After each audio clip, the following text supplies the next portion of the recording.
Okay, we're going to get started. So today's lecture, I know we've been talking about surveys and writing for a while. Today we're now moving on to some of the other content of the class. We'll actually have one more talk about writing sometime later, but when we get closer to the next writing assignment. Some of you have gotten feedback, unfortunately not as many as I hoped. My last trip was a little bit more taxing than I thought it was going to be. I thought I was going to be going in and giving a talk. They planned 8 a.m. to 7 p.m. 2 days in a row for me to meet with people. So, and I met with lots of other things, so I just didn't get as much stuff done. And then my proposal's having some issues. So I've got like 5 or 6 of you have gotten detailed feedback. So I went through the journals, gave you all some high-level feedback. Most of you seem to be okay. Some of you in your journals still had no idea what the thing is. So tomorrow morning I will be spending more time grading to give people feedback on where they are on their actual survey. My biggest concern are for those of you who did not actually have much of a story for your thing, and I know some people are still struggling with it. I have time available tomorrow and Wednesday, so if you want to meet and like schedule a meeting one-on-one to talk about your story, because I know some of you said that in your journal you're like really struggling with that, that's fine. We can find some time to do some of that. Any questions on your survey stuff?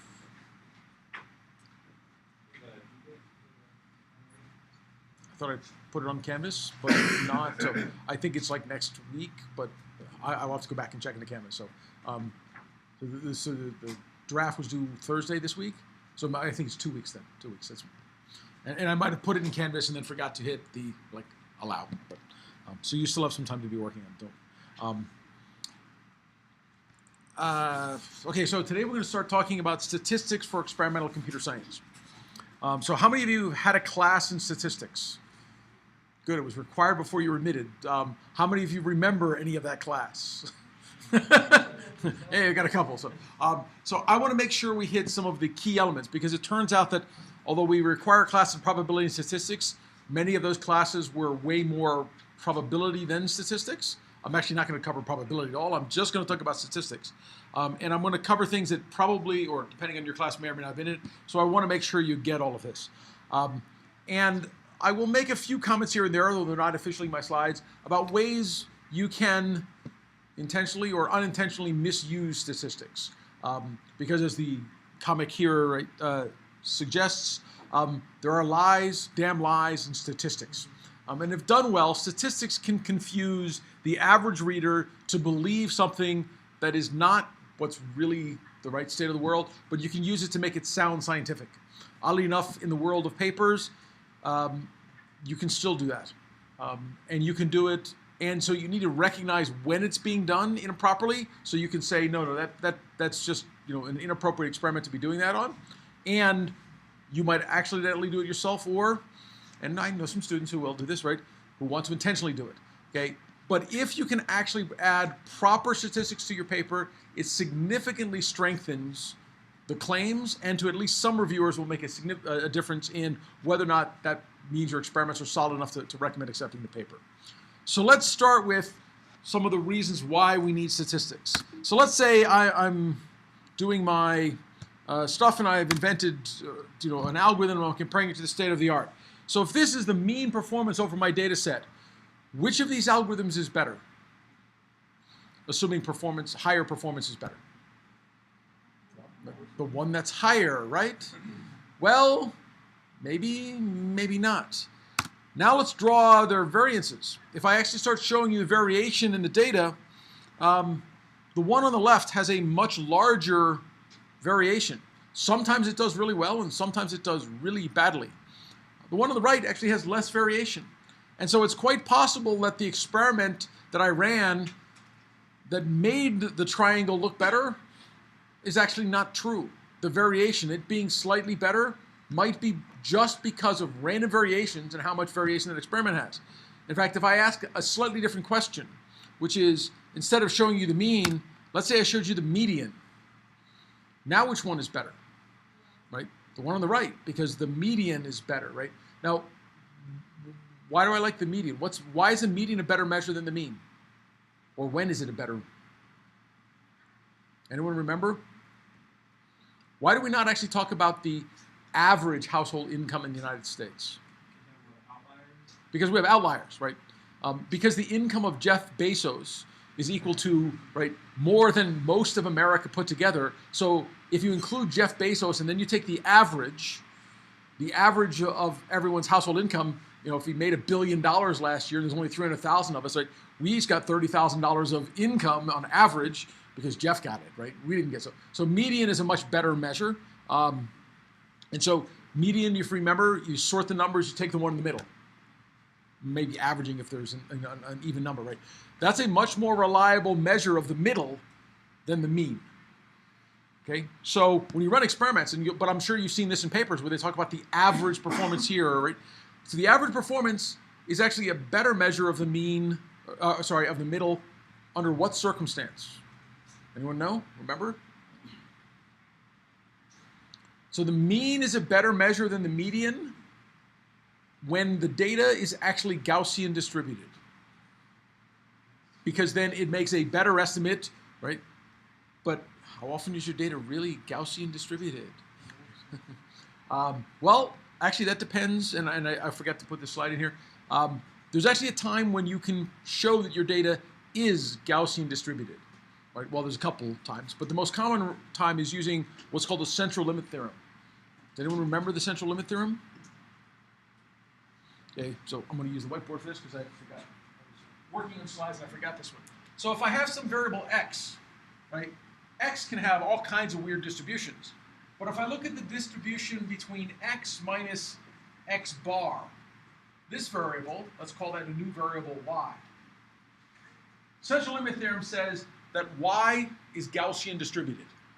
In the limit, y will always be a Gaussian variable. Okay? So if I'm doing something where I'm subtracting off the average, then that variable is Gaussian, and oddly enough, y bar, not x bar, y bar is a very meaningful variable because it's Gaussian. Okay, x bar may or may not be. Okay, and for this to be true, this x bar has to be over large enough samples. Right, so if I just take 3 numbers and take their average, and I keep doing this, that doesn't hold. The central limit theorem is a convergence theorem. You have to have enough data going in here, right? And then you have to do this enough times that this variable will be Gaussian distributed. So there are definitely some times when you can invoke the central limit theorem and say, yes, I really have reason to believe it's the mean. And the reason that becomes meaningful is that if it truly is, then that outlier that made this one higher is actually a meaningful thing, right? It means that I've seen that, and in a Gaussian tail, since it has to be Gaussian, that's important. But in general, the median is much more robust. It's not sensitive to outliers, and so if you're running experiments, you're much better off trying to report medians instead of means. And yet, I would bet out of all the more than 300 or 400 survey papers you guys are including in your surveys, 5% of them might use a median. Almost everyone's using a mean. Why? Well, it's easier, right? You don't have to sort. You just compute them and take the average, right? So a median is a little bit more work. But my recommendation, if you're doing stuff, think about using the median. Another thing, which is just a quick statement, is you need to really take this sort of idea of standard errors account when you're quoting summary statistics. Quoting a still number of decimal places is a sure sign of statistical or scientific illiteracy, right? So if I have 10 runs of my program and I'm measuring it to an accuracy of, say, 3.01, right? If those are the 10 numbers I report, then showing a runtime of 3.14159, right, despite the fact the number is fun, right, shows that you don't know what's meaningful. If I can't measure 5 decimal digits of accuracy, I shouldn't be reporting 5 decimal digits of accuracy, despite the fact that it's easy to, because Excel will show it to me, or something else will show it to me, right? If you're computing averages of things, right, you want to keep your number of significant digits around the right level. The other reason this is important is it actually helps your thinking. Because if I start looking at things with 5 decimal digits and I look at the 4th one and say it's different, right, I don't know if that number is significant. If I stop showing it, it'll be better. So it would be better in such things to talk about reporting 3.1 plus or minus 0.05, where 0.05 is a standard deviation, if I believe there's reason to have Gaussians in it. You still might report standard deviations even if you don't believe the data is Gaussian. It's pretty common, but it gives you a feel for how much variation is in the numbers. So that's just some high-level stuff. So now let's talk about why statistics. Almost all of computer science involves noisy data, right? We rarely have exact data. we might have integers in his inputs and integers output, but if the number of inputs change or something else, we're going to have noisy data. Things will vary. And we need to separate our hypothesized meaningful variations from random variations caused by noise. Was the triangle higher because of random variations or because it actually is a better algorithm? That's what we're trying to prove. And so if I can understand how to do that, we really want to, then we can finally say something meaningful. And ideally, we want to show the performance difference is statistically significant, okay? And just because the difference is large, which is the English interpretation of the word significant, doesn't make it statistically significant. One algorithm can have twice the accuracy of another and still not be statistically significantly better, right? Depends on what the random variations are. And in almost all of the stuff we're going to do with statistics, there's actually another underlying assumption that is unfortunately a even further limitation for lots of computer science, which is everything we're going to do is going to assume that our experiments are a representative sample of what it is we're trying to sample. Right? That underlies statistics. If my samples aren't representative, then everything we're going to talk about is also subject to another kind of bias or another kind of error, which means I can't really tell. So if I'm doing a political poll and I choose to sample Colorado voters only by asking people who live in downtown Boulder and I see on Pearl Street, I'm going to get a very different answer as if I were to do this by sampling them down at the Broadmoor, right? There's geographic bias in the data, and that data will then transcend into everything we do. So we have to be very careful about a higher level problem, which is making sure we're sampling our data in a way that's representative of the real problem. And that turns out to often be a really big problem because we often don't have a lot of control over how we get our data. We'll actually talk more about sampling and designing experiments next week. But for today, we're going to assume that we've actually done a good job of sampling. And then we'll come back to that. So we're starting with our experimental hypothesis. Any scientific experiment should start with, here's our hypothesis, and then we want to provide evidence for or against it and conclude whether or not it's supported or should be refuted. We have to be careful because we're going to want to make sure that our experimental hypothesis is precise and an explicit statement. And importantly, a good experiment is always falsifiable. Unfortunately, experiments can't prove things to be true. Experiments can only show things are false.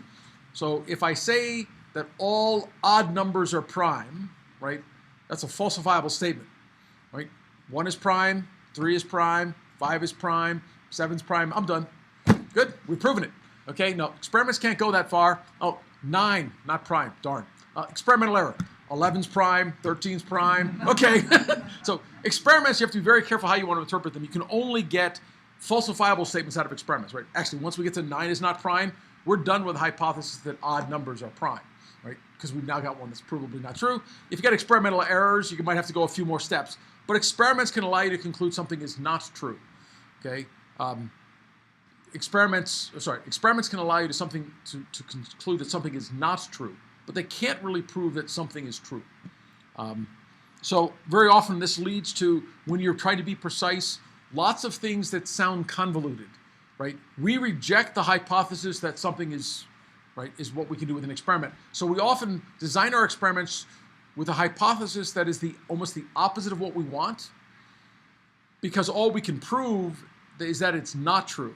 So if I take the opposite of what I want, and I reject that, I can prove it's not true, then I get to conclude what I want. Maybe. That's another place where we'll get into some things, right?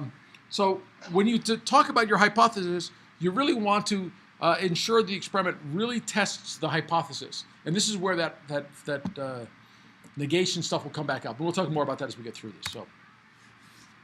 So your hypothesis might be something that a system theory technique, parameter P, is good for some task X. Okay? Is that verifiable or falsifiable? Is that a good hypothesis? That this algorithm is good for this task? Yeah. So that's not, because I didn't define good, right? How about if I said it's better than rivals Q and R for some task?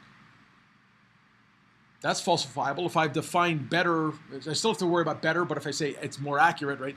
But if I say it's good, right? What is good accuracy? Is 40% good accuracy? Is 80% good accuracy? You have to define it. So you want to make sure that you're making your hypothesis into a precise statement. And you might worry that that makes it too limiting. So if you don't like 40%, you can say 50%. You can change the number a little bit. But it's got to be something you can actually measurably test. Okay? And you can measure those things according to things like behavior. Is it correct? Or the quality of the solution? The coverage. Like how often does it apply? How many programs does it apply to? Its efficiency. You can have lots of different dimensions. And in fact, when we get to doing your own research papers, very often one way to make your research paper novel is to compare against the state of the art on a dimension they didn't. Right? You know, if you can beat them at their measure, you definitely have a good algorithm. But sometimes your algorithm is about the same as theirs, but much better on some other dimension. So you're about the same accuracy, but you have greater privacy or greater security or less computational cost, right? Choose some other dimensions. So you can measure your hypothesis on many dimensions. Evidence that goes into a hypothesis can either be theoretical, for example, it's provably secure, or empirical, statistical testing based on data, right? Some fields, like security-related stuff, they don't really trust experiments, right? You want to say your algorithm is secure at a security conference, you better be proving it's secure under some set of hypotheses, because it's way too easy to fake or have a bad experiment and then decide it's secure. And it also depends on what's the level of errors you're willing to live with. Right? If we think about a statistical test that's true for 1 in 10,000 cases, and this is how often my system will be broken, right? If my web server was only good for 1 in 10,000 attacks every 2 days, it would be broken into, because that's how many attacks we get, right? They're just always there. So you have to think about what that goes. So let's start talking about hypothesis testing, and we'll use an example that is not statistical and is not computer science, just to sort of make it easy, because most people can relate to the more general sense. So if we think of a criminal trial as an example where the hypothesis being tested, we really have two things. A jury trial has to decide either between the hypothesis the defendant is innocent, okay? And we call that the null hypothesis because in the US system, the defendant is innocent until proven guilty. We have to give enough data on the side of guilt to make us change from the default. If we can't get enough data, then we have to assume they are innocent. The alternative hypothesis is the defendant is guilty, okay?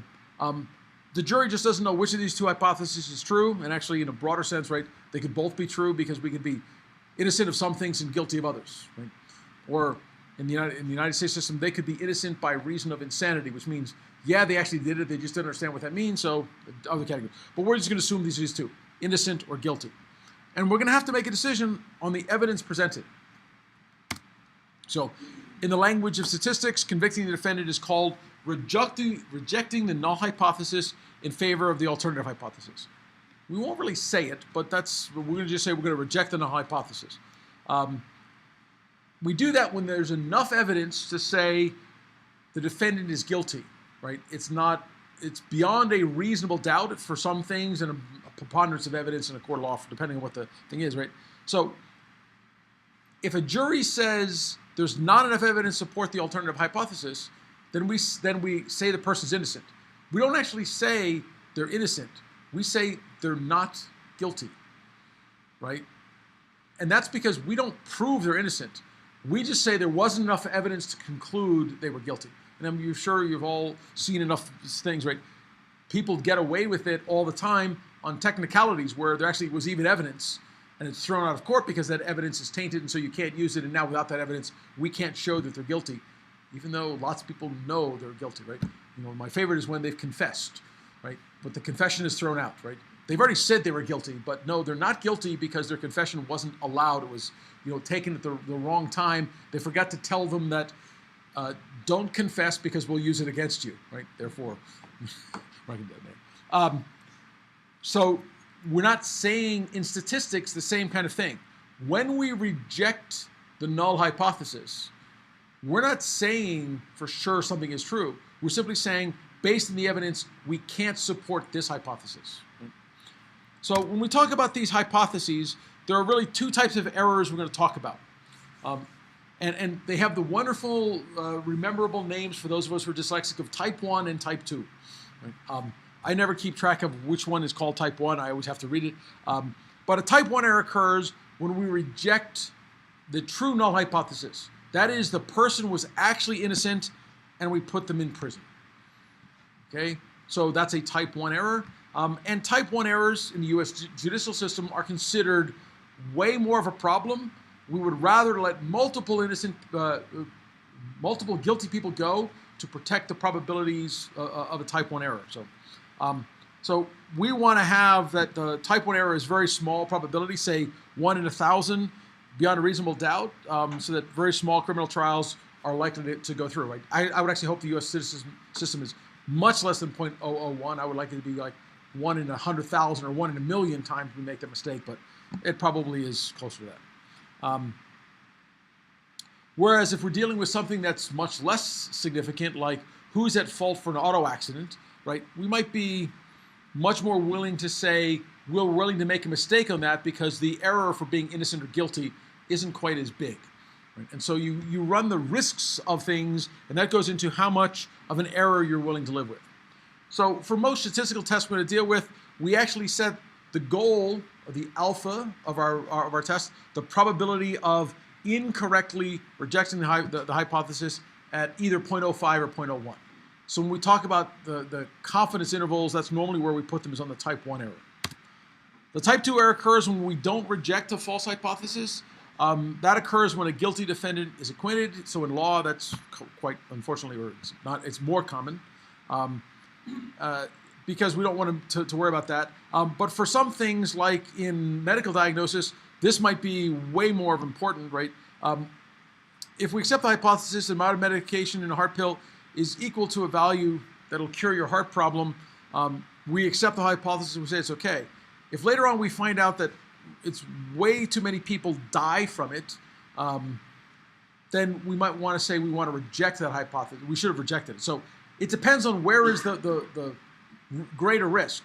If accepting it and it doesn't do anything wrong. So I take a supplement, right, for which currently multiple studies have concluded it offers very little health risk, but no good study has proven that it really helps yet. But there's a couple of reasons to believe it will help, right? That's very different than saying I'm going to take a drug that has proven side effects that could kill me, but also has proven things that could help me, right? If I need it, I might take that. So chemotherapy, right, is a classic in this category, right? Chemotherapy is all about taking drugs that will kill you, right? It might be that they save you as well, right? Because they're so toxic, they kill the cancer cells faster than they kill your other cells. But you don't want to just generally take them, and figuring out the dosage of that is, you've got to balance those two errors very carefully, right? So you want to decide where you want to live with those errors. So the type 1 error is denoted as alpha, and the type 2 is denoted as beta, right? Because type 1 and type 2 were badly cryptic, so alpha and beta just makes them so much more clear. But importantly, in almost all statistical setups, if I increase one, I decrease the other. These two are inversely, not in the 1 over sense, but they are negatively correlated. Increasing one will always decrease the other, but not necessarily the equal amount. Sometimes for a small increase in alpha, I can get a large decrease in beta, right? But it's always the case that increasing one will decrease the other. It's just a question of how much. And it's important to recognize that you can't force alpha and beta to both simultaneously be as small as you want for a given sample size. In general, I can make both alpha and beta get better, smaller, only in one way: use more data, right? And that's really the trick to lots of statistics, is there are things that are not statistically significant. So a difference of a mean value of 10 to the minus 7, which is a really small difference between the two means, is probably not significant if I'm talking about the average salary of people in Colorado Springs. But turns out it's very significant if I'm talking about an average over everyone in the United States, where there are 10 to the 7th or 8 and 9 people, right? So the numbers depend on how much data you have. So you'll have to figure out how much data you need to be able to make those decisions. So I don't know if that was helpful to look at it from a non-mathematical point of view. Sort of thinking about it in terms of law might help you keep those straight. So as we go to do our hypothesis testing, there are really two critical components. the null hypothesis and the alternative hypothesis. And the procedure begins with the assumption that the null hypothesis is true. And again, you have to remember, we can only reject the null hypothesis. And if we reject the null hypothesis, we get to accept the true hypothesis. We either reject it or we fail to reject it, which often means you end up formulating some of your experiments backwards because you want to be able to reject the null hypothesis. That's what you can test. So if you really want to conclude something, your hypothesis is the opposite of it because you want to reject the null hypothesis to reach your conclusion. And this leads to lots of statistic things where people first hear it as like, well, that's odd. That's clearly not true. That's clearly not true. But that's your hypothesis, right? So you end up saying, our hypothesis is that green jelly beans cause acne. We'll get to that one later, right? If that's your hypothesis, it sounds silly, but you want to be able to reject it, that jelly beans cause acne. So we'll go through that. So H0, which is the way it's pronounced, because it's like the number 0, so naught, is the null hypothesis, H1. And so you'll see these in lots of things, and after a while, people don't even talk about them much. They say H0 colon and then some statement, right? And then H1 colon the alternative. It's very important, and when we talk about people misusing statistics, this is one of the two most common places I see people misuse them. They give a null hypothesis, and then they give the alternative hypothesis or the research hypothesis, and they are not the opposite of each other, right? If I reject the null hypothesis, right? So if I say odd numbers are prime, the opposite of that is not even numbers are prime, right? That's not the opposite, but if I phrased it that way, it's like, well, my null hypothesis is that odd numbers are prime. The alternative hypothesis is that, well, even numbers are prime. And since odd and even are opposite of each other, some people might read that and say, okay, that makes sense, right? And then you draw, so that's a very clearly wrong one, but there's lots of times when the alternative research hypothesis is subtly not the opposite of the null hypothesis. Even if it seems very clearly like the null hypothesis, there's sometimes another alternative research hypothesis that would also explain the data. So if I actually did something which is like, okay, odd numbers are prime, all odd numbers are prime, right? And then the null hypothesis is not all numbers, right? That one's clearly true. But if I were to say like all programs terminate, the halting problem, right? Versus not all programs terminate. Those are two clearly separated things. But if I were to say all programs terminate and all finite programs terminate, right? Again, I've added some qualifiers that, depending on how you look at them, may or may not seem like they're there. So be very careful how you get to the alternative.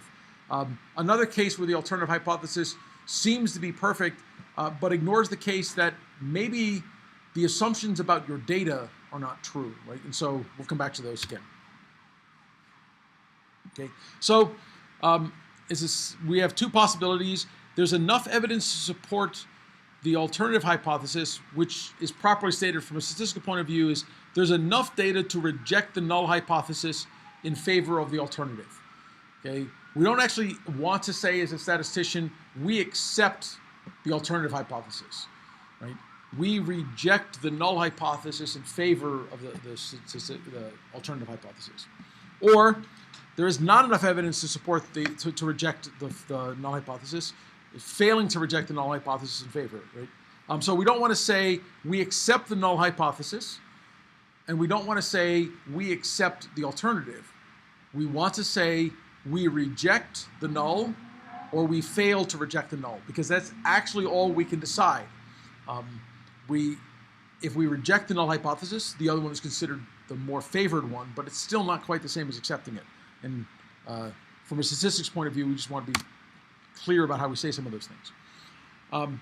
And one of the reasons for that is any statistical test you're going to use assumes something. Okay, so if I do a statistical test that assumes Gaussian data, and the data is not Gaussian, then my rejection of the null hypothesis might be incorrect. Because it's assuming we reject the null hypothesis, and then under your breath, making the assumption of blah, blah, blah, blah, blah. And if those things aren't true, then my rejection fails. Right? So And again, when we talk about people making mistakes, that's the other place people make very serious errors. They use a statistical test that makes assumptions that are not true. Okay, and I'll actually give you some examples when we get to that later. Some of which are, more true than others, right? So they're less of violation, right? But if I, for example, use a test design that assumes the data is normal, right? So it assumes Gaussian type data, and then I apply it on integers, right? If my data can only be the numbers 1 through 10, I can't assume the data is Gaussian, right? Because those two things aren't consistent. Gaussians are continuous numbers. They have means and variances. They are infinitely large, at least with some potential. A finite set is not true. That doesn't stop me, however, from taking my numbers, sticking them in formulas that assume Gaussian properties, and then drawing a conclusion. Okay? And that's where people get themselves into much more trouble in terms of where they're going. And those are ones that maybe it's intentional, maybe it's not. It's always hard to tell from reading a paper. But if you're looking at things, you want to come back and think about those from a consistency point of view. So if the data are consistent, we reject, are not consistent with the hypothesis.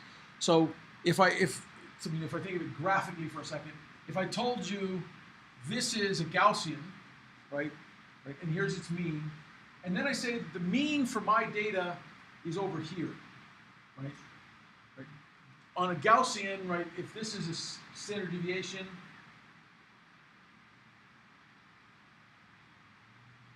this is like 7 sigma away. The odds of, if my mean is here, that it came from this distribution are like 10 to the minus 9, I think, for 7 sigma, right? So 1 in a billion that this could happen by random chance.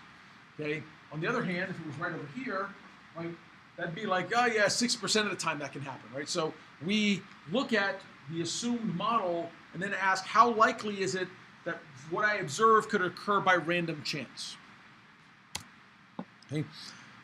But random chance is a funny thing. I can't really say for sure that this is not. I'm just saying it's very unlikely, because if this is a Gaussian distribution, right, there's a probability, albeit small, that I could be 100 things away, 100 standard deviations away, and there's still a non-zero probability. Yeah, it's 10 to the minus 200, but it's still there. It could happen. So we don't actually say, that's why we talk about just rejecting it. So in statistics, we talk about these things called p-values, and the p-value is assuming our model, and that's important. It's the probability that our result, or a more extreme result than ours, could be observed under the null hypothesis. So again, if I'm thinking about this value, and I say that the p-value here was 10 to the minus 9, right? So p equals this, right? Then I'm saying the likelihood of this value or anything larger occurring is 1 in a billion, right? That's what we mean by a p-value, okay? And that's true, that as a probability estimate, makes sense if this is a Gaussian. If actually the distribution was binomial and looked like, binomial, so it can take on the values 0 and 1, right? And that's what my value is here, right? Then no, this is not the same distribution. So you have to do this assuming you know what the underlying distributions are. So low p-values say there's a high degree of compatibility, low degree of compatibility between H0 and the observed data. It's unlikely to occur by chance. You likely or reject it as significant. But high p-values say there's a high degree of compatibility. We don't want to say that we accept the thing, but we really don't want to say high p-value means we assume the opposite, because it's just a probability of things happening. In practice, there's not a single value of p. You want to choose a cutoff value of p, so we have to say what is our significance. The most common thing you'll see, and if people don't say anything else, you probably can assume they are talking about a 95% confidence interval, saying that the p-value is less than 0.05, then the H0 is rejected as significant, as what's called statistical significance. But realistically, in my view, it's better to give the p-value than rather than just saying significant or not significant. Okay? In older papers, you'll see lots of people just using either 0.05 or 0.05 or 0.01 as significant or very significant. And that's because when I went to school, we actually had to compute these by hand and then look them up in a table in a book. You did some calculations, which you could do on your slide rule if you're old enough, but a calculator. But there was no computerized test for doing this. So then you look up a number and you look in a table and you say, yeah, it's between these two numbers. You couldn't get an exact p-value. Now you all have tools, Excel, MATLAB, R, Python, all of them have built-in ways of computing this. So just take the p-value and report the first couple of digits of it wherever that shows out to be. In the literature, you'll find things like that we set the limit for the statistics at 0.05. We found a strong relationship or very strong relationship, p less than 0.001, various things. The test did not reach significance, right? Even if they didn't find it, that means they didn't find one. So there's lots of different things.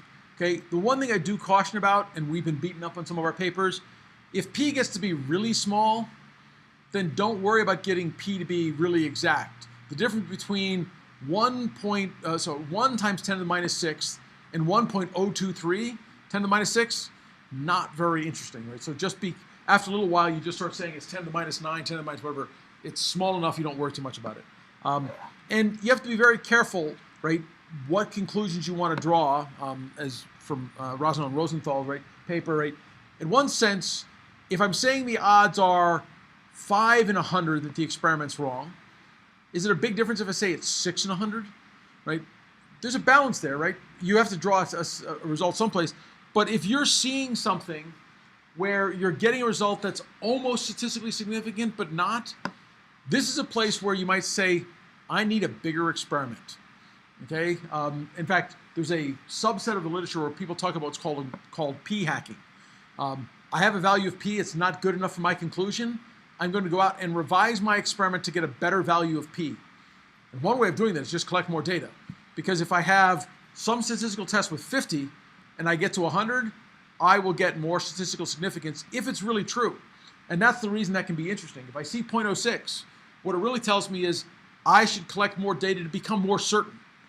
Okay, I don't believe in p-hacking to get a better value of p, but it suggests there might be a relationship here that's worth exploiting. I just can't be sure because my experiments aren't very strong. So go get a bigger experiment, make it more powerful. Okay. So if we use 0.05, it's useful for two things, but there's still two possible errors. Either H0 should not be rejected, but it was, which is our type 1 or our alpha error.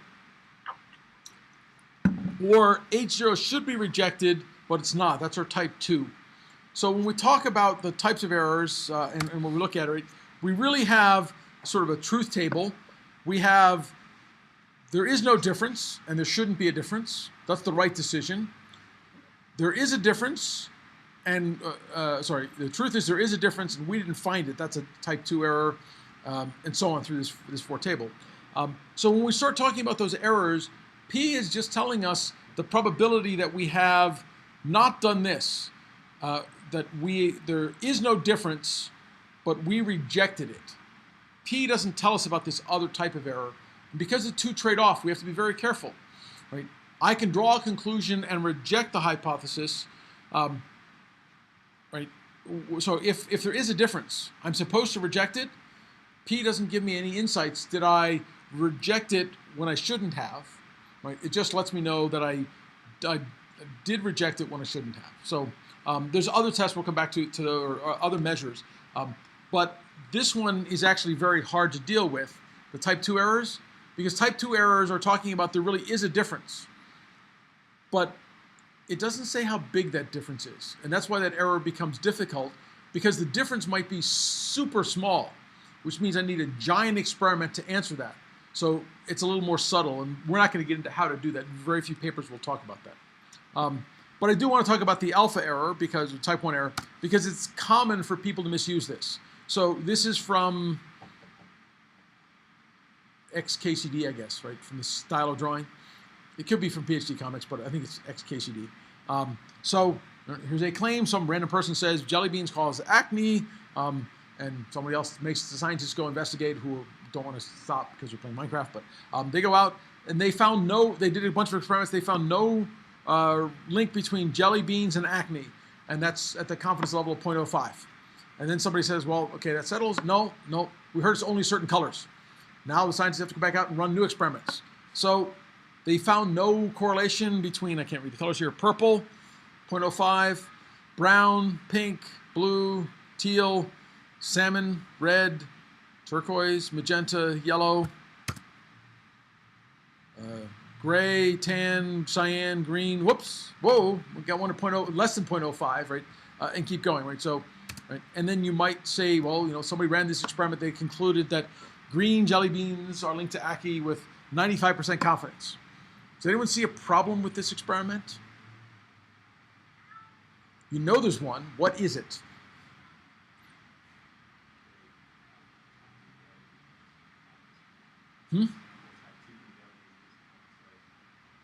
No, it's not that the sample had too many jelly beans.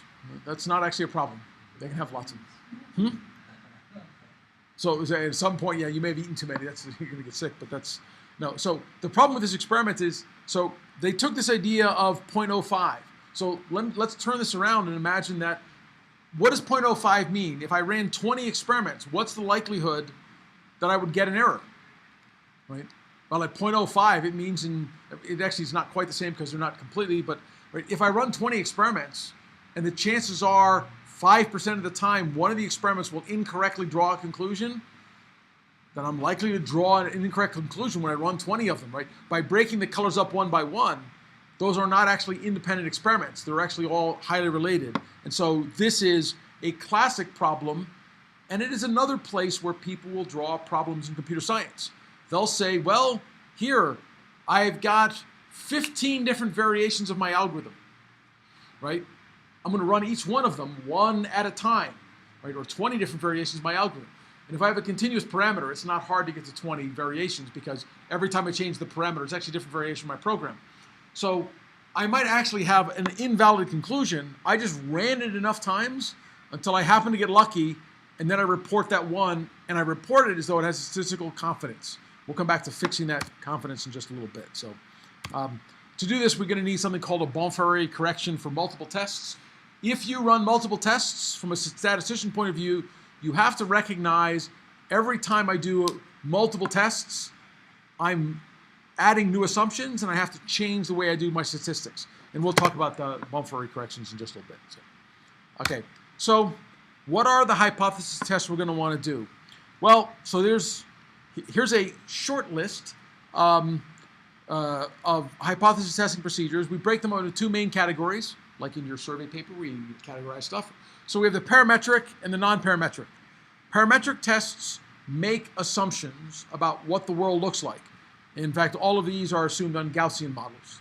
There is a whole family of parametric things that don't assume Gaussian, but assume something like an extreme value distribution or a Poisson distribution. So any parametric test makes an assumption of a distribution and then works from that. And then there are things called non-parametric tests, things like the Wilcoxon sum rank test and the Herschel-Wallace H test and Kolmogorov-Smirnov test and a whole bunch of other things. So if you ever go into the stats package in Python, you'll just see a list of a whole bunch of tests. There's probably 50 inside of that. R's got even more.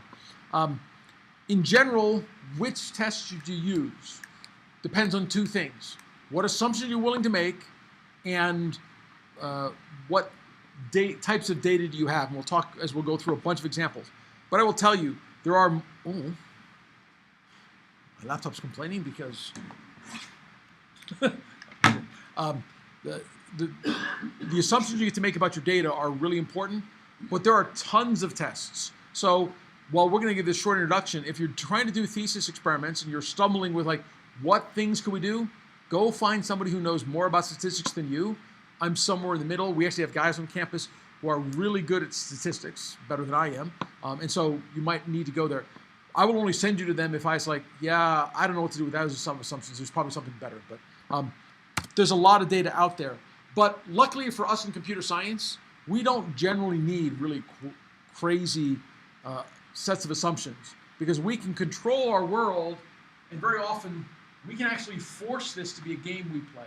We'll come back to that. And that's actually why for many computer science stuff, we don't need super esoteric things.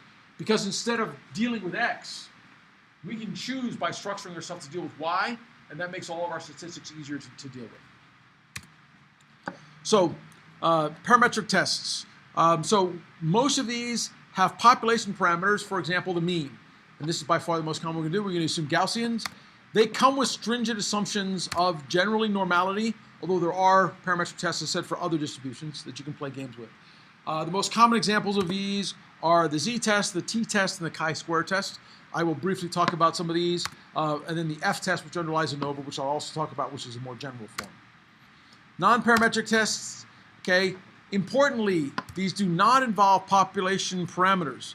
So they don't assume probability distributions. Some of them don't even assume independence. Okay, independence is a really strong property, okay, or sometimes they will assume independence, but they won't assume a particular distribution. So there's a question of where they go. So their data can often be measured on any scale, for example, ratios, interval, ordinal, nominal. Some of these things are what cause problems. One of the times we can't use things are if my scales are nominal, right? Then, so if I have a bunch of answers and there's no way to relate them in terms of a number field, then it's really hard to do statistics over them, because is the answer A twice as good as B? Is that twice as good as C, right? A, B, and C have no relationship to each other, so we can't do statistics in the same way. So there's often ways of doing those. And then we'll look at one example of this called the Wilcoxon rank sum test.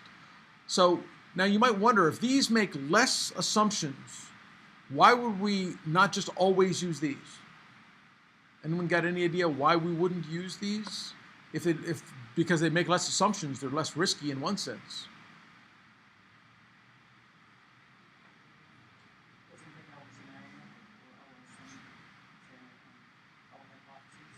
Well, actually, so non-parametrics, so if there's a parametric form, there's always a non-parametric form that fits the same assumptions with less assumptions, right? So it's always more likely to be true.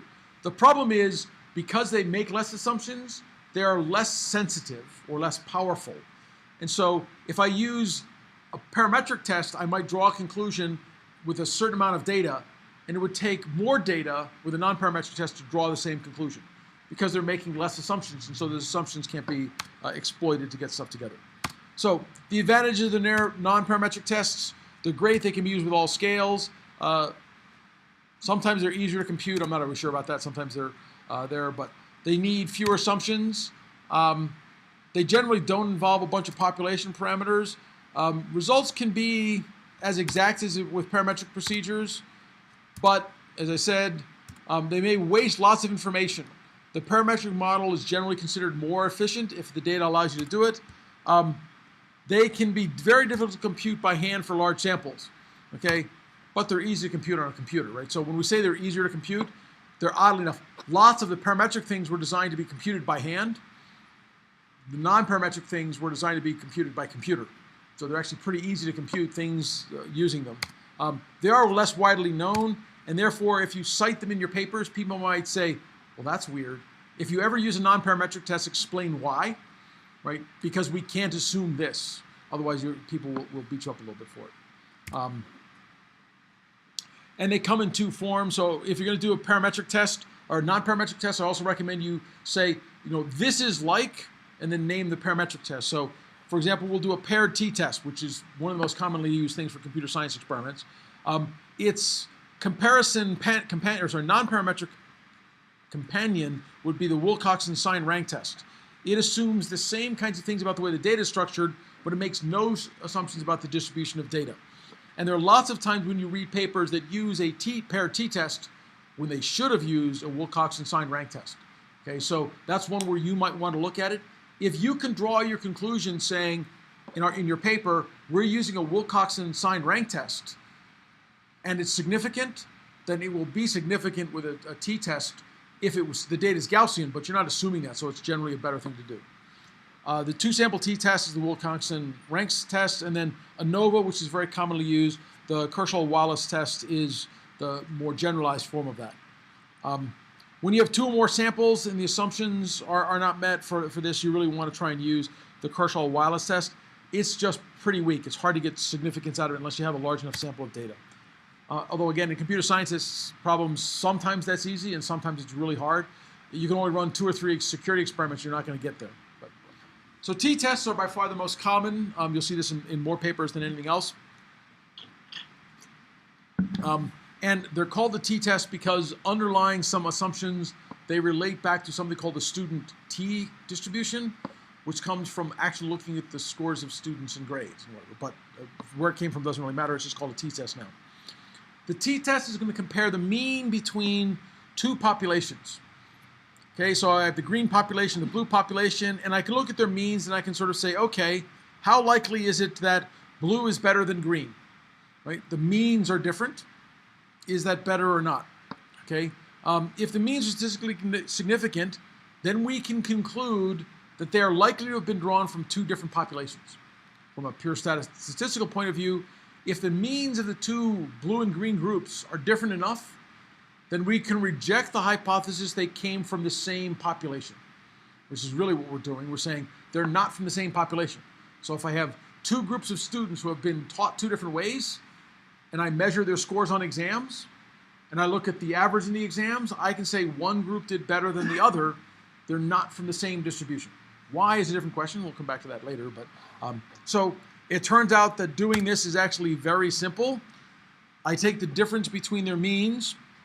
I divide by the standard deviations, the standard error across the entire pool, and that gives me a statistic number called t. And then I look t up in a table, or I use a calculator, because what I'm really looking at is what is the cumulative distribution function of the ERF function, inverse Gaussian related stuff, and answer that question. Okay, so I can take the mean, I can take the standard deviation, the mean of the second one.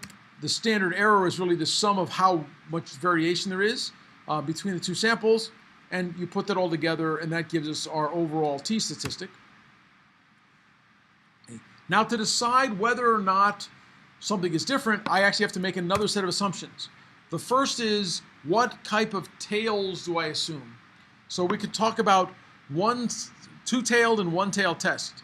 So if I have a hypothesis that, in my null hypothesis, is that A is not the same as B, then I should have a 2-tailed distribution, because I don't know, one possibility, if I'm over here, is that the mean of A is greater than B.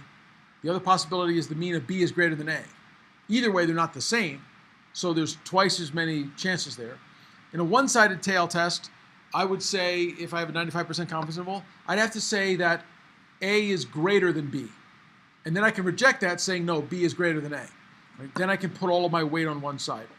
This is another place where people will sometimes do a little bit of p hacking, where they're going to say, well, so in general, if I have a p-value for a 2-sided t-test, the p-value for a 1-sided t-test is 1/2 of that. So if I've got a 0.06 for a 2-sided t-test, I can say, no, I'm not doing 2-sided, I'm going to do 1-sided, and now I have a p of 0.03 and decide it's significant.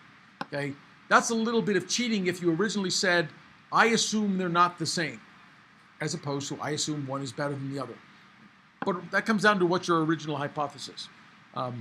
But it's not uncommon to see this in papers where people say, I assume my algorithm is better than the previous one.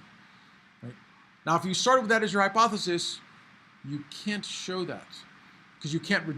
That's not what you're going to reject. You want to assume the other. I'm going to assume that the state of the art is worse, is better than me, and then I'm going to reject it. That doesn't mean I'm not equal, right? So there's some balances there you have to work out. Okay. So now the other thing we can talk about is a 2-sample t-test versus a 1-sample t-test.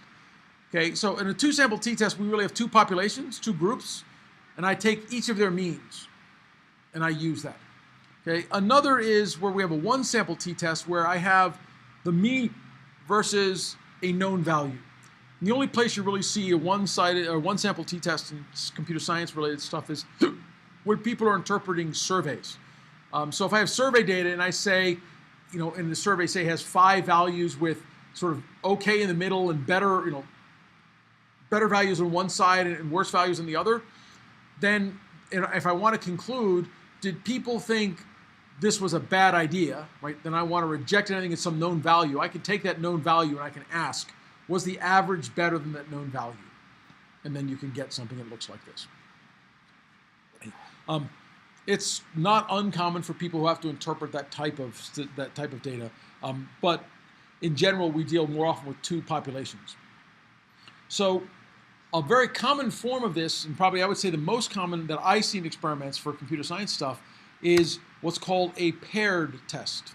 So if I have two populations, and we sort of try to draw it in this, right? So if I have these two populations, I might decide that the upper population is better than the lower population, but they might actually be very close. In fact, I can easily have an experimental paradigm where here is one distribution and the other distribution is really, really close. There's not much difference in their means. But if I were to tell you that for every experiment, this one corresponds with this one, right? So if the performance of A is equal to B plus some constant for every experiment, right?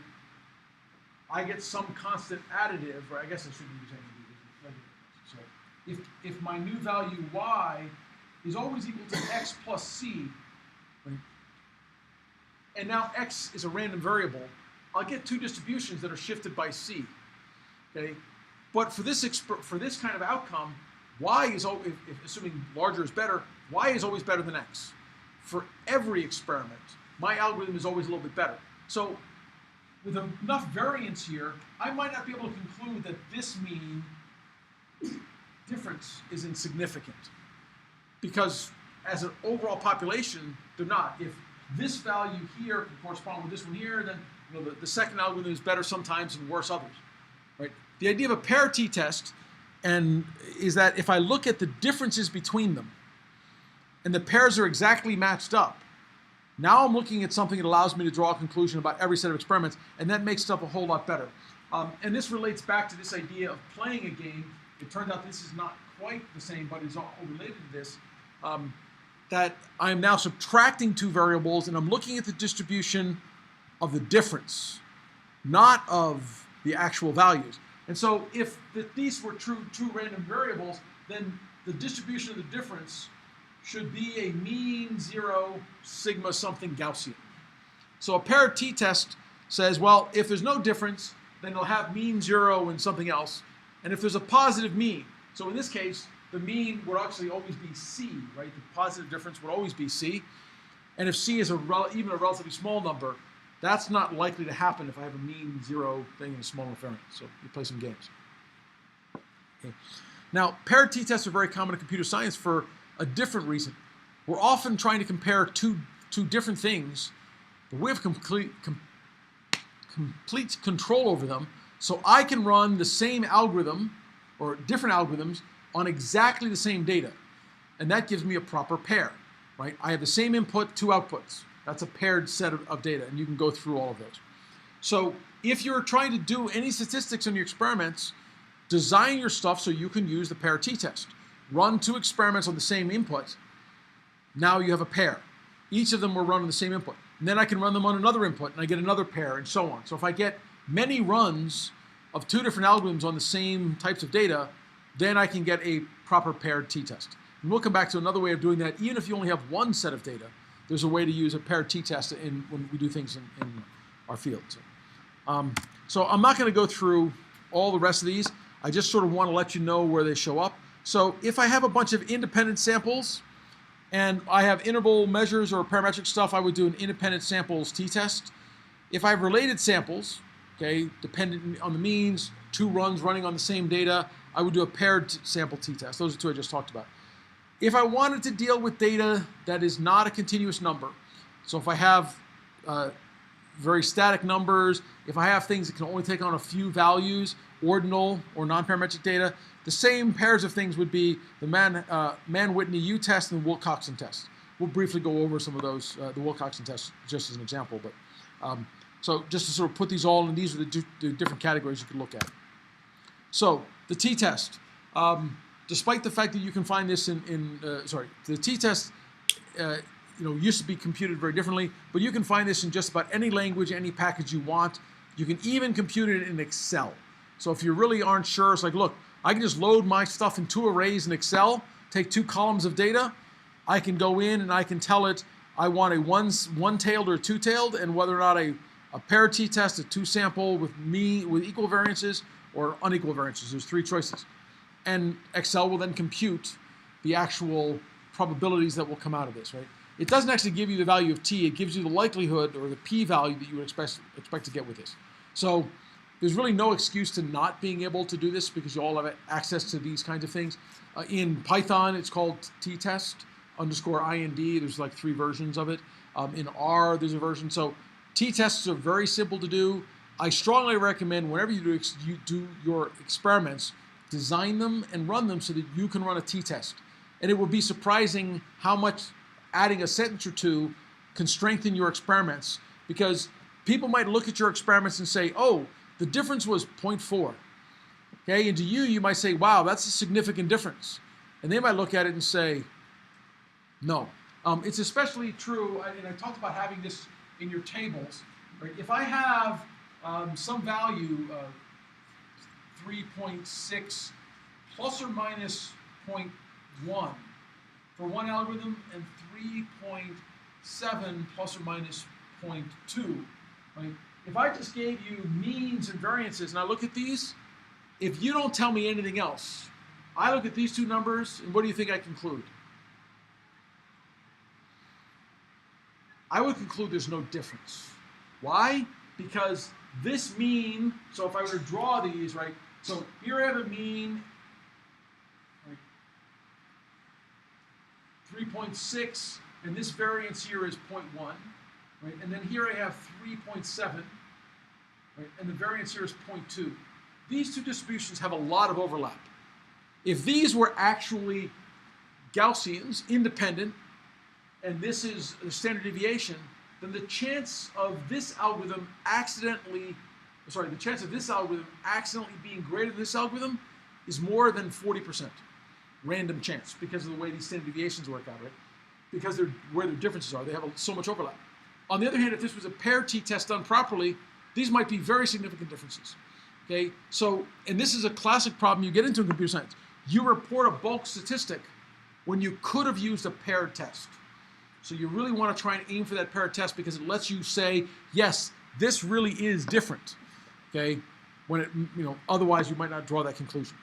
In general, from a science point of view, one way of thinking about it is just a rule of thumb to remember that if I have a Gaussian, right, so if I have a normal, mean 0, standard deviation 1, then at about 68% is 1 standard deviation. Okay, 68, 70, okay, well, 95% is about 3 sigma.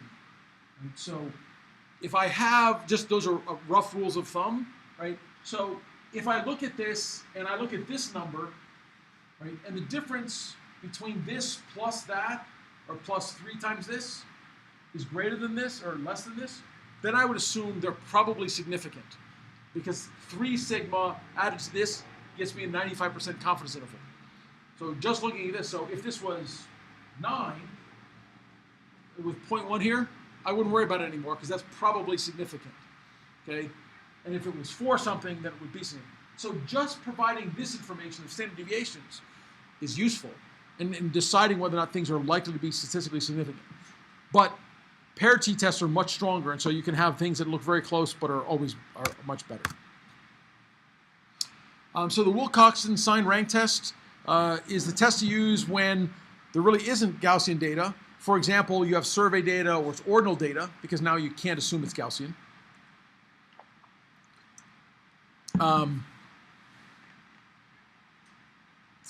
I am going to skip how to compute it. I was going to talk about how to do it. It's pretty simple, but realistically, you shouldn't compute it. You should call a function. Wilcoxon test, right?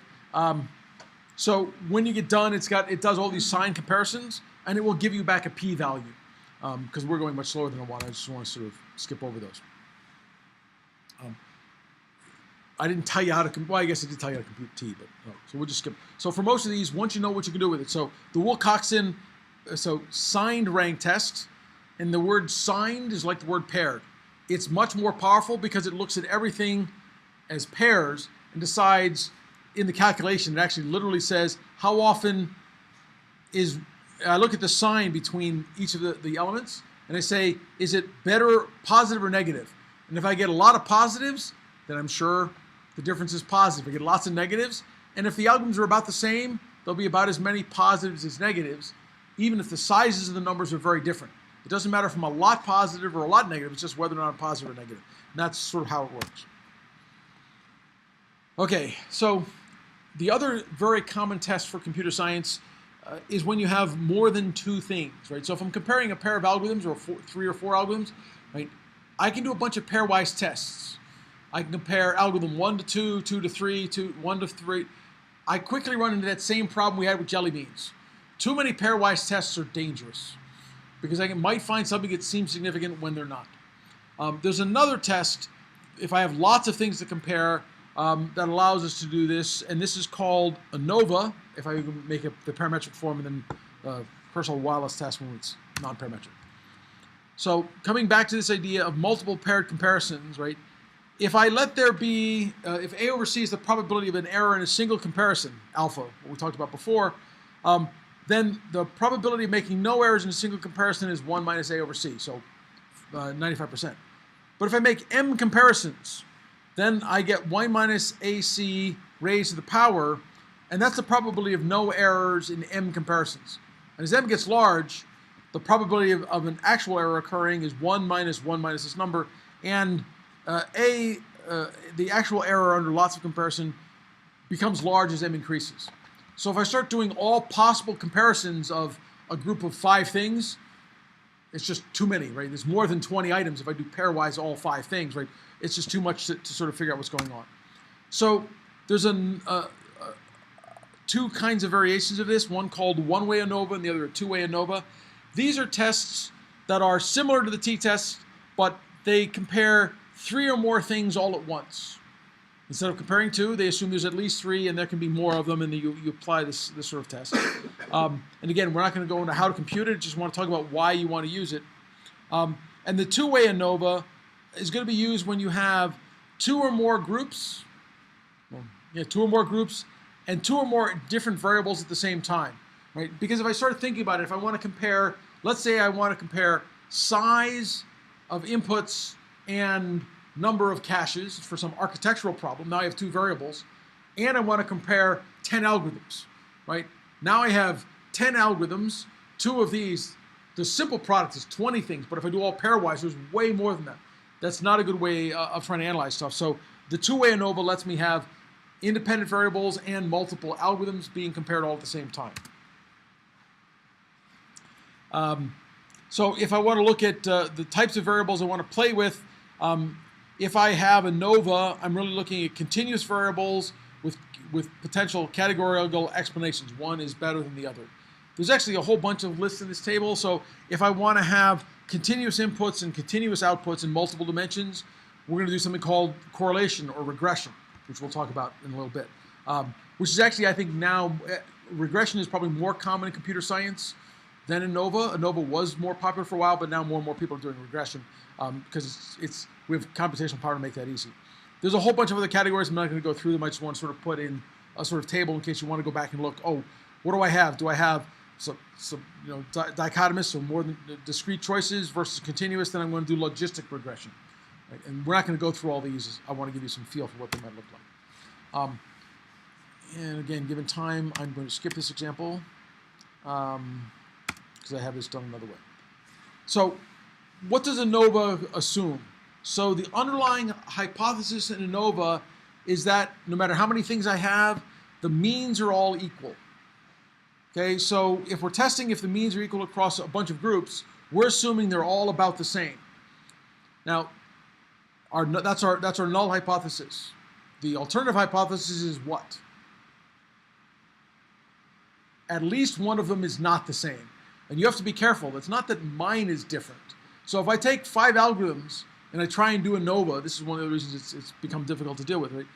If I have 5 algorithms, one of which is really bad, right, and I include it in that set, then ANOVA will conclude that they're not all the same. But you already knew that. You put in a bad algorithm. So ANOVA is not showing you that you're better. It's just showing you that somebody's not the same. And it's a little difficult to make that work out. And it's going to do this by looking at the variances across the different comparison sets. So when we get this done, we got a lot to cover. So in our ANOVA set, we're really going to assume we have everybody's got the same mean, but they might have some variations. And if we look at them, if they don't have the same mean, then some of them are going to lie off the center. And we're really just looking at what are those sources of variation that make them happen. Okay, this isn't going to decide what algorithm is going to decide it's the best. So ANOVA is useful if you want to show you're about the same, right? But the null hypothesis is they're about the same. So you have to be careful. You got to flip it around one more time and say, well, we're going to assume that they are different. You use this ANOVA statistics and reject it. So when we go to play with our data, there are really two kinds of variations we have to deal with. The first is within group variability. That is, within whatever data set we have, there's an inherent variation for every algorithm. And then there's the between group variability. How do the different groups behave? Okay, and again, if we're doing this and we're assuming they're independent populations, if the between group variability is large, the means of the two groups are not likely to be the same. One is much larger than the other. But if I have enough variation within my group, it can swamp everything and make it very hard to draw the conclusion. So if we, the colors are gone. I don't see them. So the red arrow here is the between group variances in mean, and the orange is within the group. So there's a lot of variation within a group, and then the red is between the groups. So the variation in means is very small compared to the natural variation of the class, in which case we can't really draw much of a conclusion that there's any difference. If the within group is very large, and the between group, if the within group is very large, and the within group is very small, and the between group is very large, then we can draw a decision that things are very different. It is not uncommon in computer science, if you're going to use ANOVA, to make sure that you're actually using it only when you have the top lying algorithms, because I can take one bad algorithm and then conclude that it's different. So we want to often try and change that part around. Sources of variability, we're going to skip all of this. So when you run ANOVA, if you use it, right, you'll get a table that shows you a couple of different things. So they're going to show you the statistics, which are the data within and between the classes, the two different summary statistics for the variances. They're going to show you something called degree of freedom. This is important because this helps you decide whether or not things are statistically significant. And you have to tell it what are the degrees of freedom. This is another place where people can make a mistake and underestimate what is the degree of freedom. Normally you do it from the size of your data tables, but if I'm putting in summary statistics, that can be a little bit off. And then from this, you'll normally get out of it a p-value with this computer from all these. You don't have to know how all of them get computed. The two things you do have to worry about are your degrees of freedom appropriate? In general, if I have n or k classes, I will have k minus 1 as my degree of freedom between the classes, and if I have n total samples, n total variables, I'll have n minus k across the two. To put this in a visual sense between a couple of groups, if I'm looking at performance or intensity here, this is actually from a multiple sclerosis testing, I can see there's a lot of variations in this first group, less variation in the second group, but also overall looking smaller values, and then a third variation in this last group. So if I have lots of the variations, you could ask, are these groups the same? Right? You put these all in, and you get a p-value of 0.0062. It's less than 0.05. We can reject the null hypothesis. These are not all the same. Okay? But that's not a very strong conclusion, right? Except that we know that these are not all the same.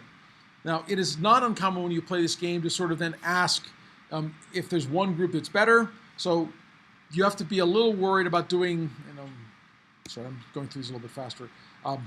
There's Excel has this function as well, but we're not going to go through playing that.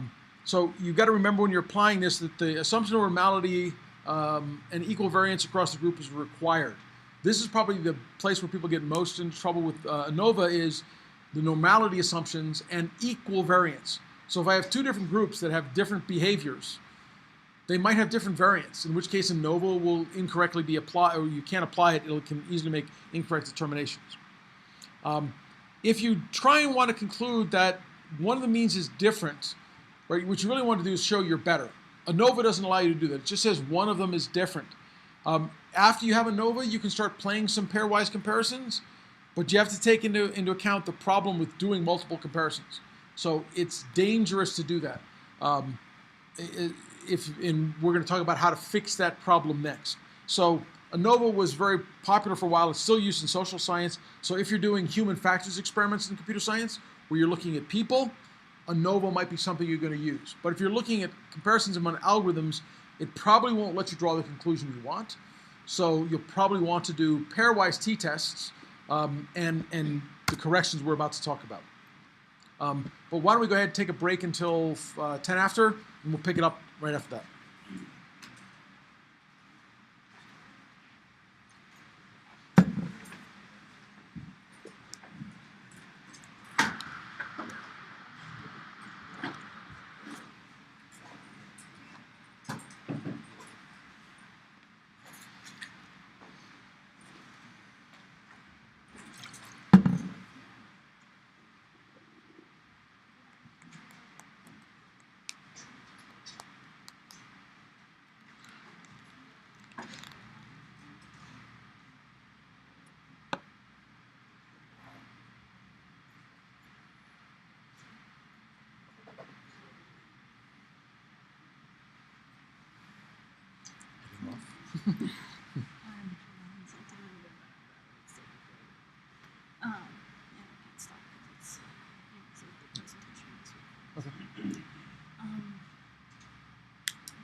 Okay.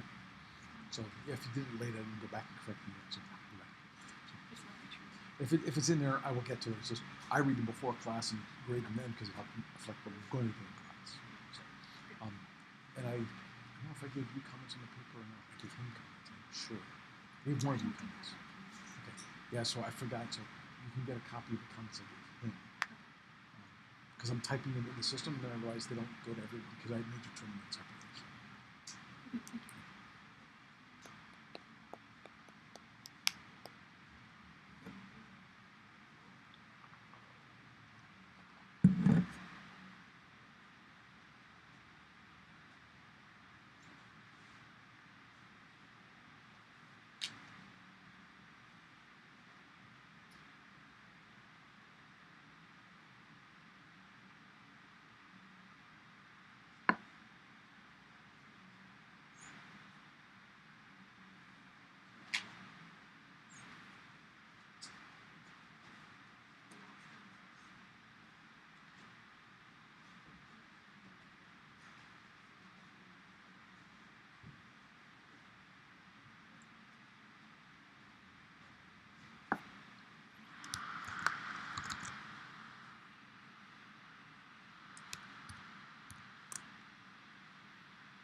should the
Okay, we're going to get started back up. So before I forget, because I just got mail during break, not next week, but starting the week after, we're going to start having some faculty members come. So in 2 weeks, Songyun Chang will come and talk about his work on blockchains.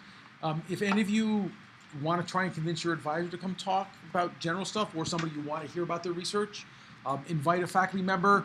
We have time in much of the semester for a bunch of faculty to talk. So talk to your advisor if you want to hear them give a speech about something else. Otherwise, I'll find other material to keep filling the time though. We're also going to be starting to talk about having talks by you about some of your research interests, because I want you all to give a talk this semester as well. But we'll start talking about that in 2 or 3 weeks. But I didn't mention, I sent mail to all the faculty. I only got like two volunteers. But if any of you really think your advisor should come give a talk about how to do research in that area, talk to your advisor, and he or she might be willing to come do it.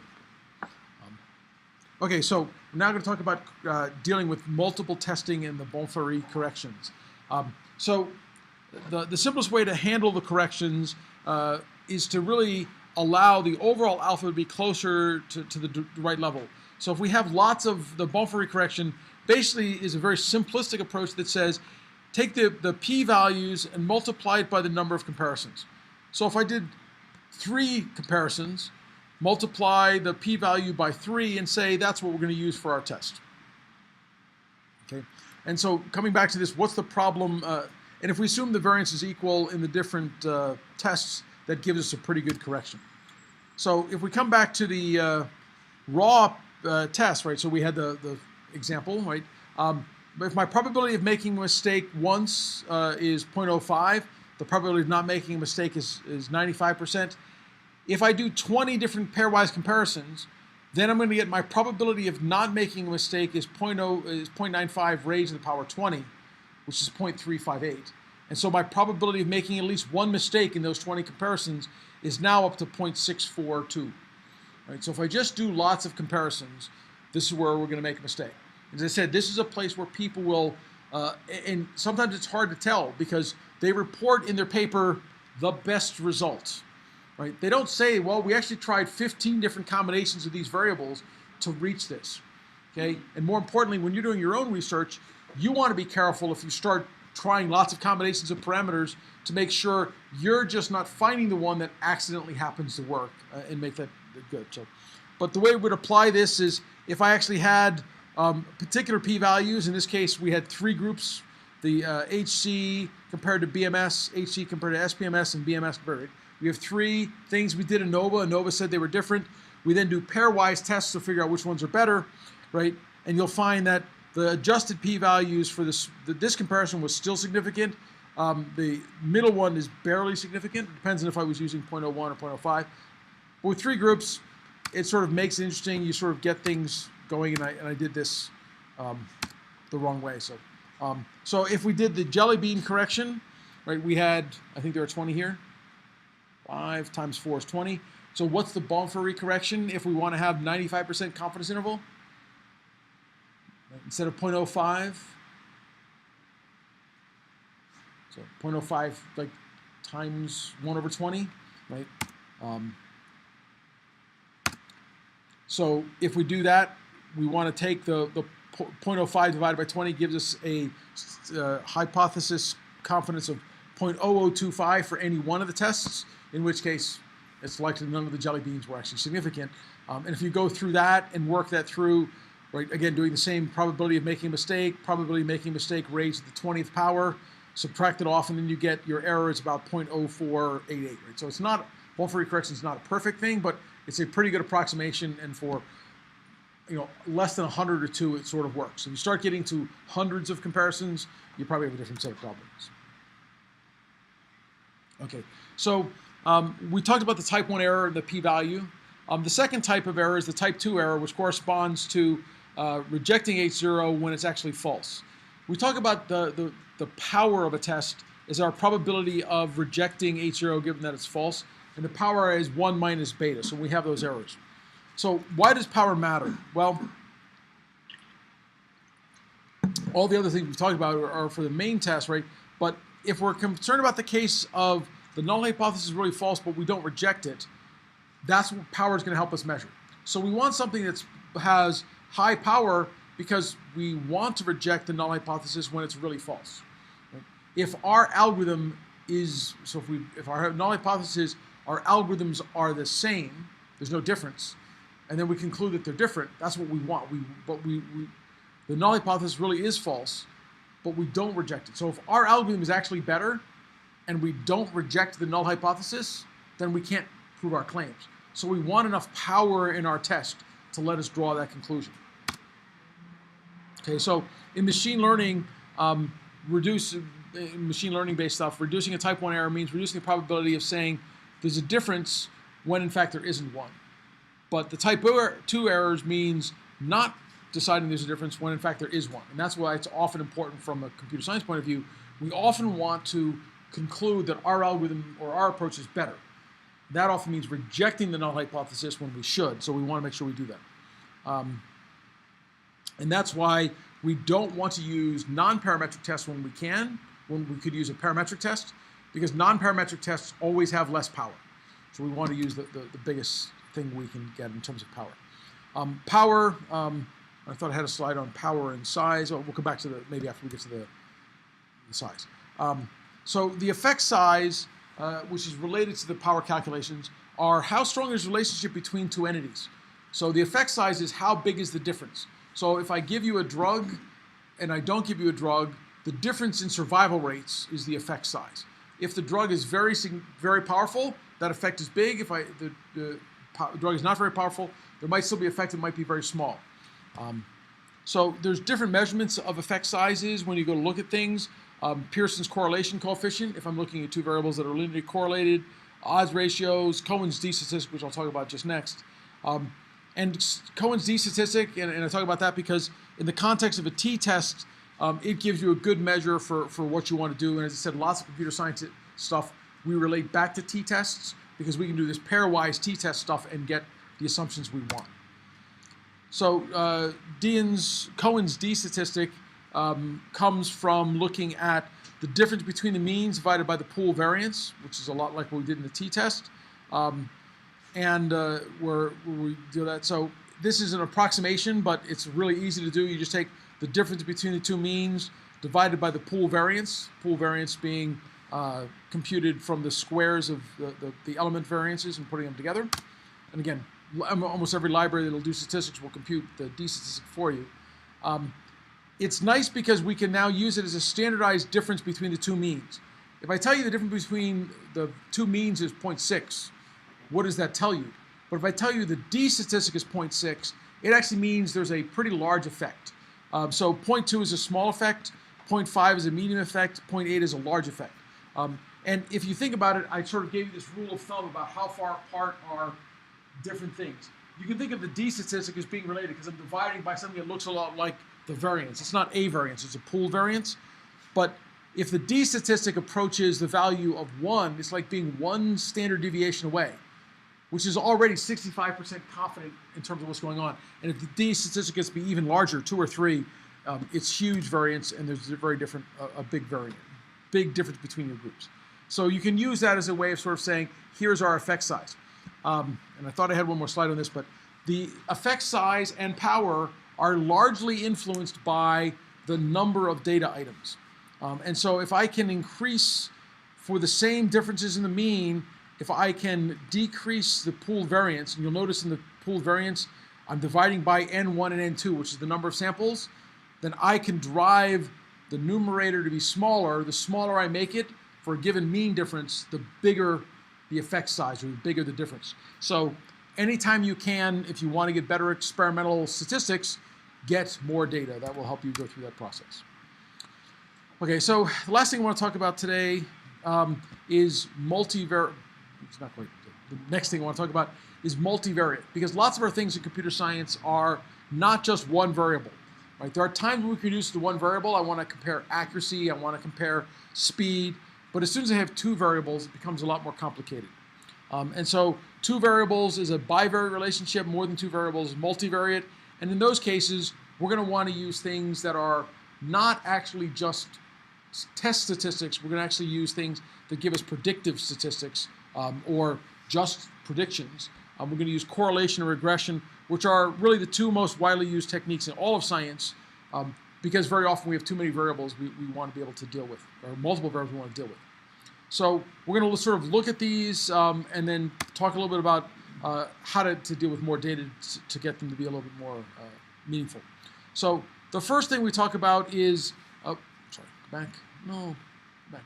We're going to look at correlation, okay?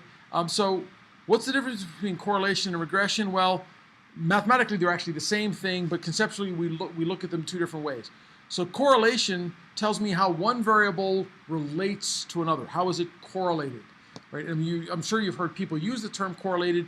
Correlation in the English language really just means one thing affects another, okay? In math, we really mean about really a particular linear relationship. So it's the covariation. As one variable changes, another variable changes, and generally in a linear sense. We'll talk about linear correlation coefficients in a second. Regression is the prediction of one variable from another, right? So in this plot here, we can actually say that x and y are correlated because there's a pattern between them. And if I do regression, I can actually tell you the line that says, you tell me x, I'll give you y.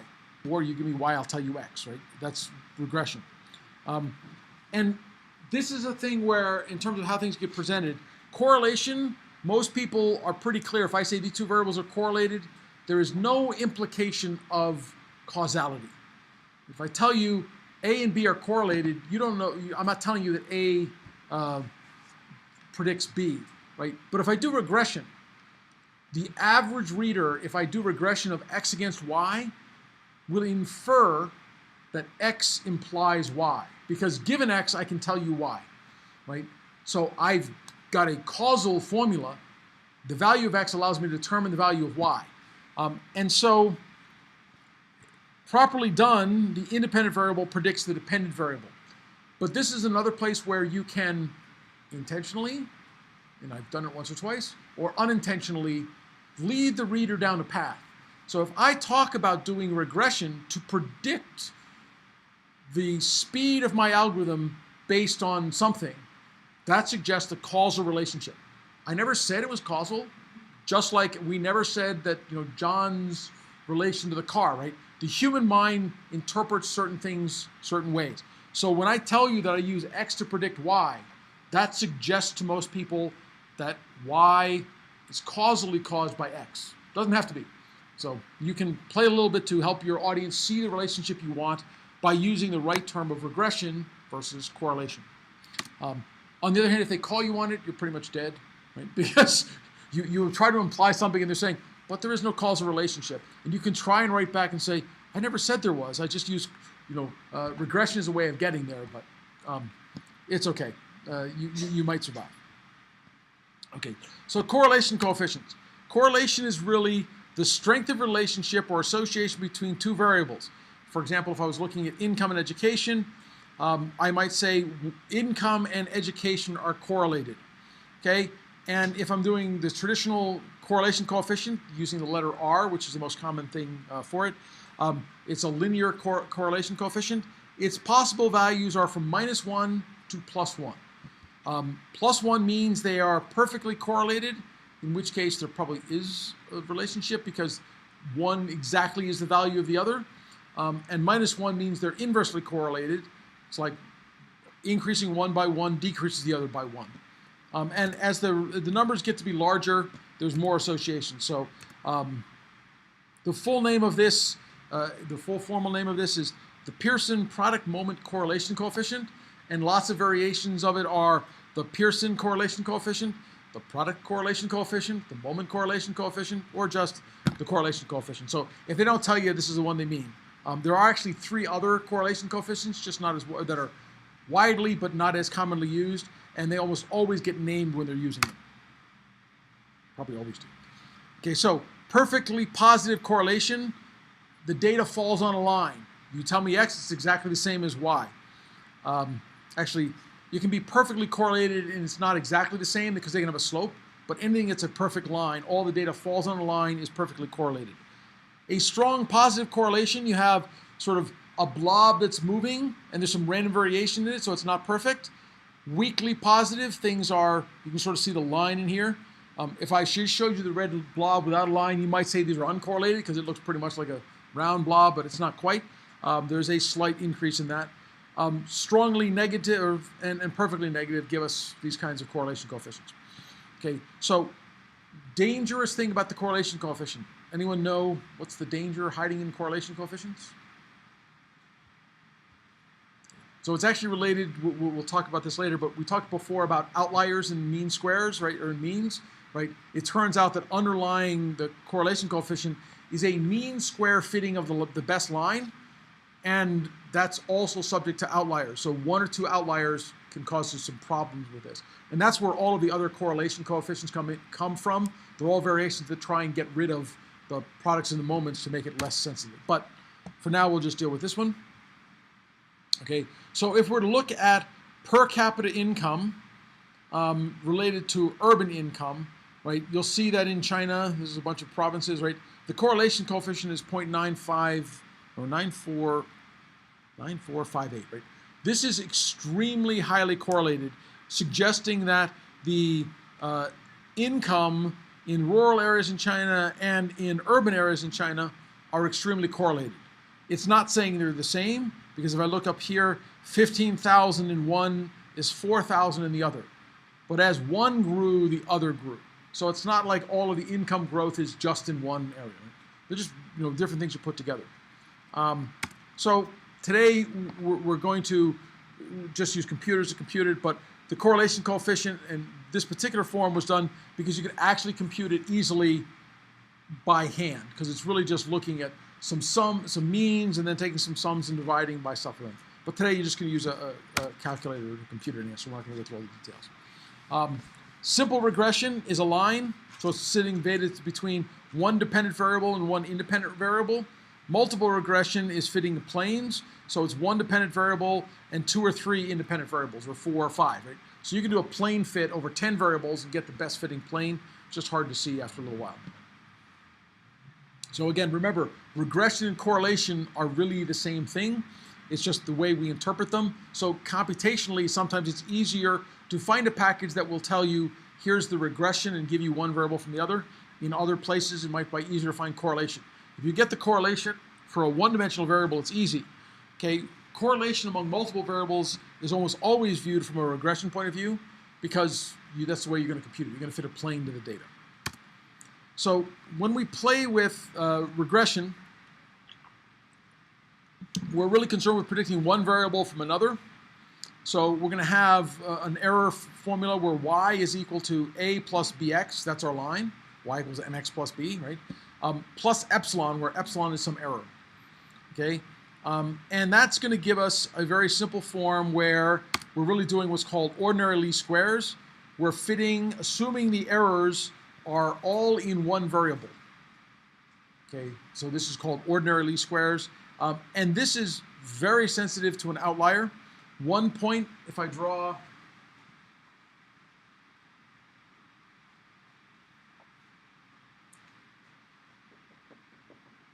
set of data, you have this nice looking thing. In your head, you can see this line. If I had 1 point over here, the best fit line now looks like this. 1 point draws this line down a lot. And that's because I'm measuring errors, right? And the square here is going to be equal to almost the sum of the squares over there, because of the way squaring works. It's a smaller value. But this is pretty much a straightforward process to do, very easy. There are another form of least squares for regression where we fit the normals to the line, and now I actually something that's a little bit more robust, because I measure errors this way. Now I get a line that's biased, but a little bit more true to the slope of the line. I'm using normal least squares. So in either one of these cases, the coefficient that comes out of this is called the coefficient of termination. It's little r squared. It measures the proportion of the variance that can be explained by the variable x. And we'll talk more about explaining variance next week, but explaining variance is a big part of what we try and do with lots of science, but for statistics, we're trying to make the statistics reduce and or explain the variance that we're seeing in the data, right? So if I look at the variables that show up in my variance, right, Y, this dimension, has a bunch of variations. If I include X, instead of computing just the variance from the mean of Y, I'm now going to compute the variance with respect to this predicted line, which gives me smaller variances. So if instead of saying I'm going to look at just how much does Y vary, I'm looking at the prediction of Y, that gives me a breakdown. So my total sum of squares error is the error explained by the regression plus the residual error, which still doesn't fit on the line.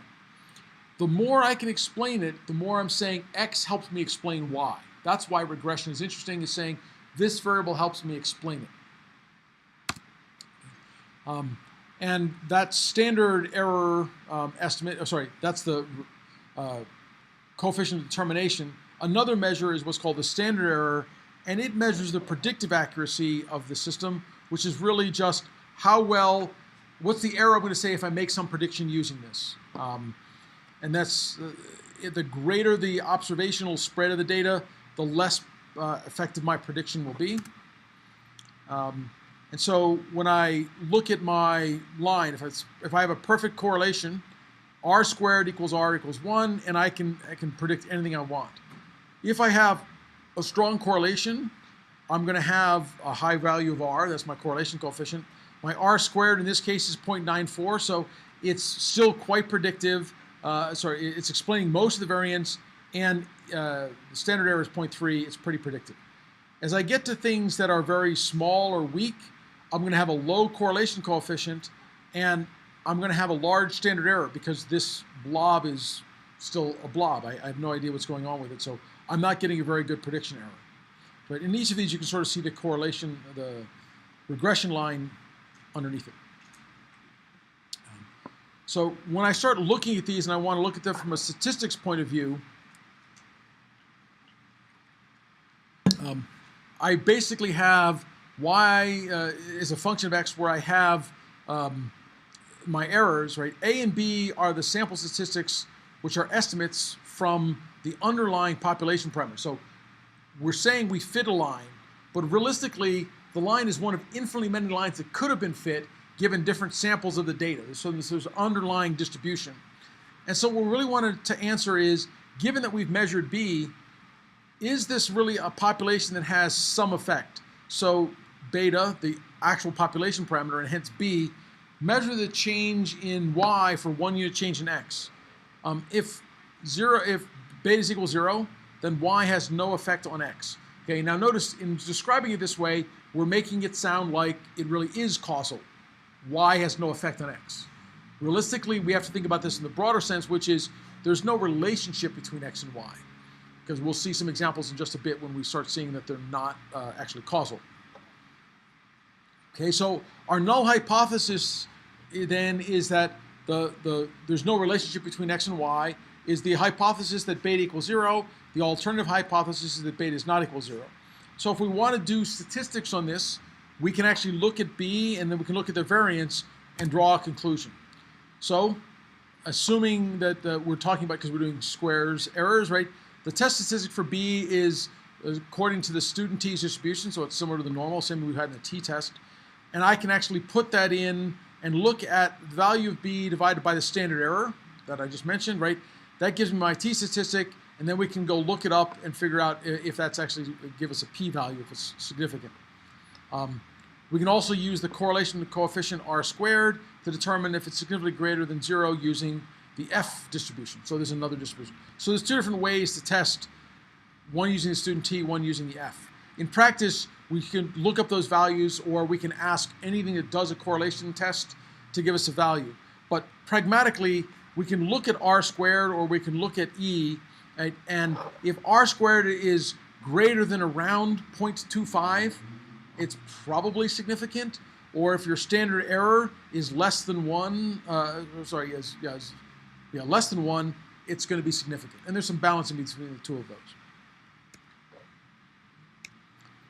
Okay, so multiple regression gets to be more complicated because now we're going to have multiple variables. So we're going to have a plane, so we're going to have a constant plus a coefficient times each of the different dimensions. And these things are called our partial regression coefficients. And each one of those is the coefficient of correlation in any of the different dimensions. And as we go to put this together, we're not going to go through all the math, but again, we get an equation, there's an underlying distribution. So now we're getting a plane regression. Again, doing the same kinds of things. We can get our regression errors.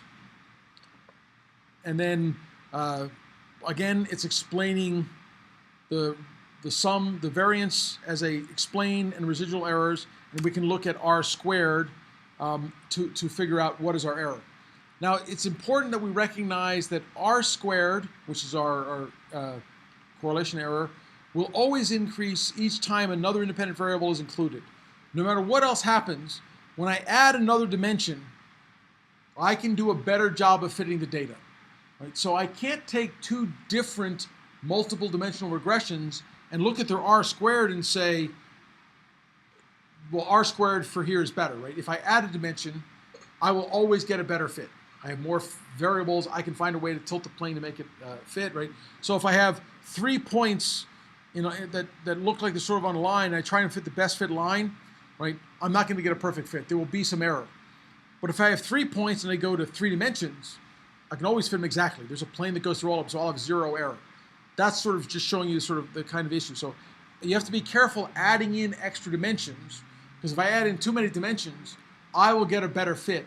And this is sometimes a place where students get into trouble dealing with experiments.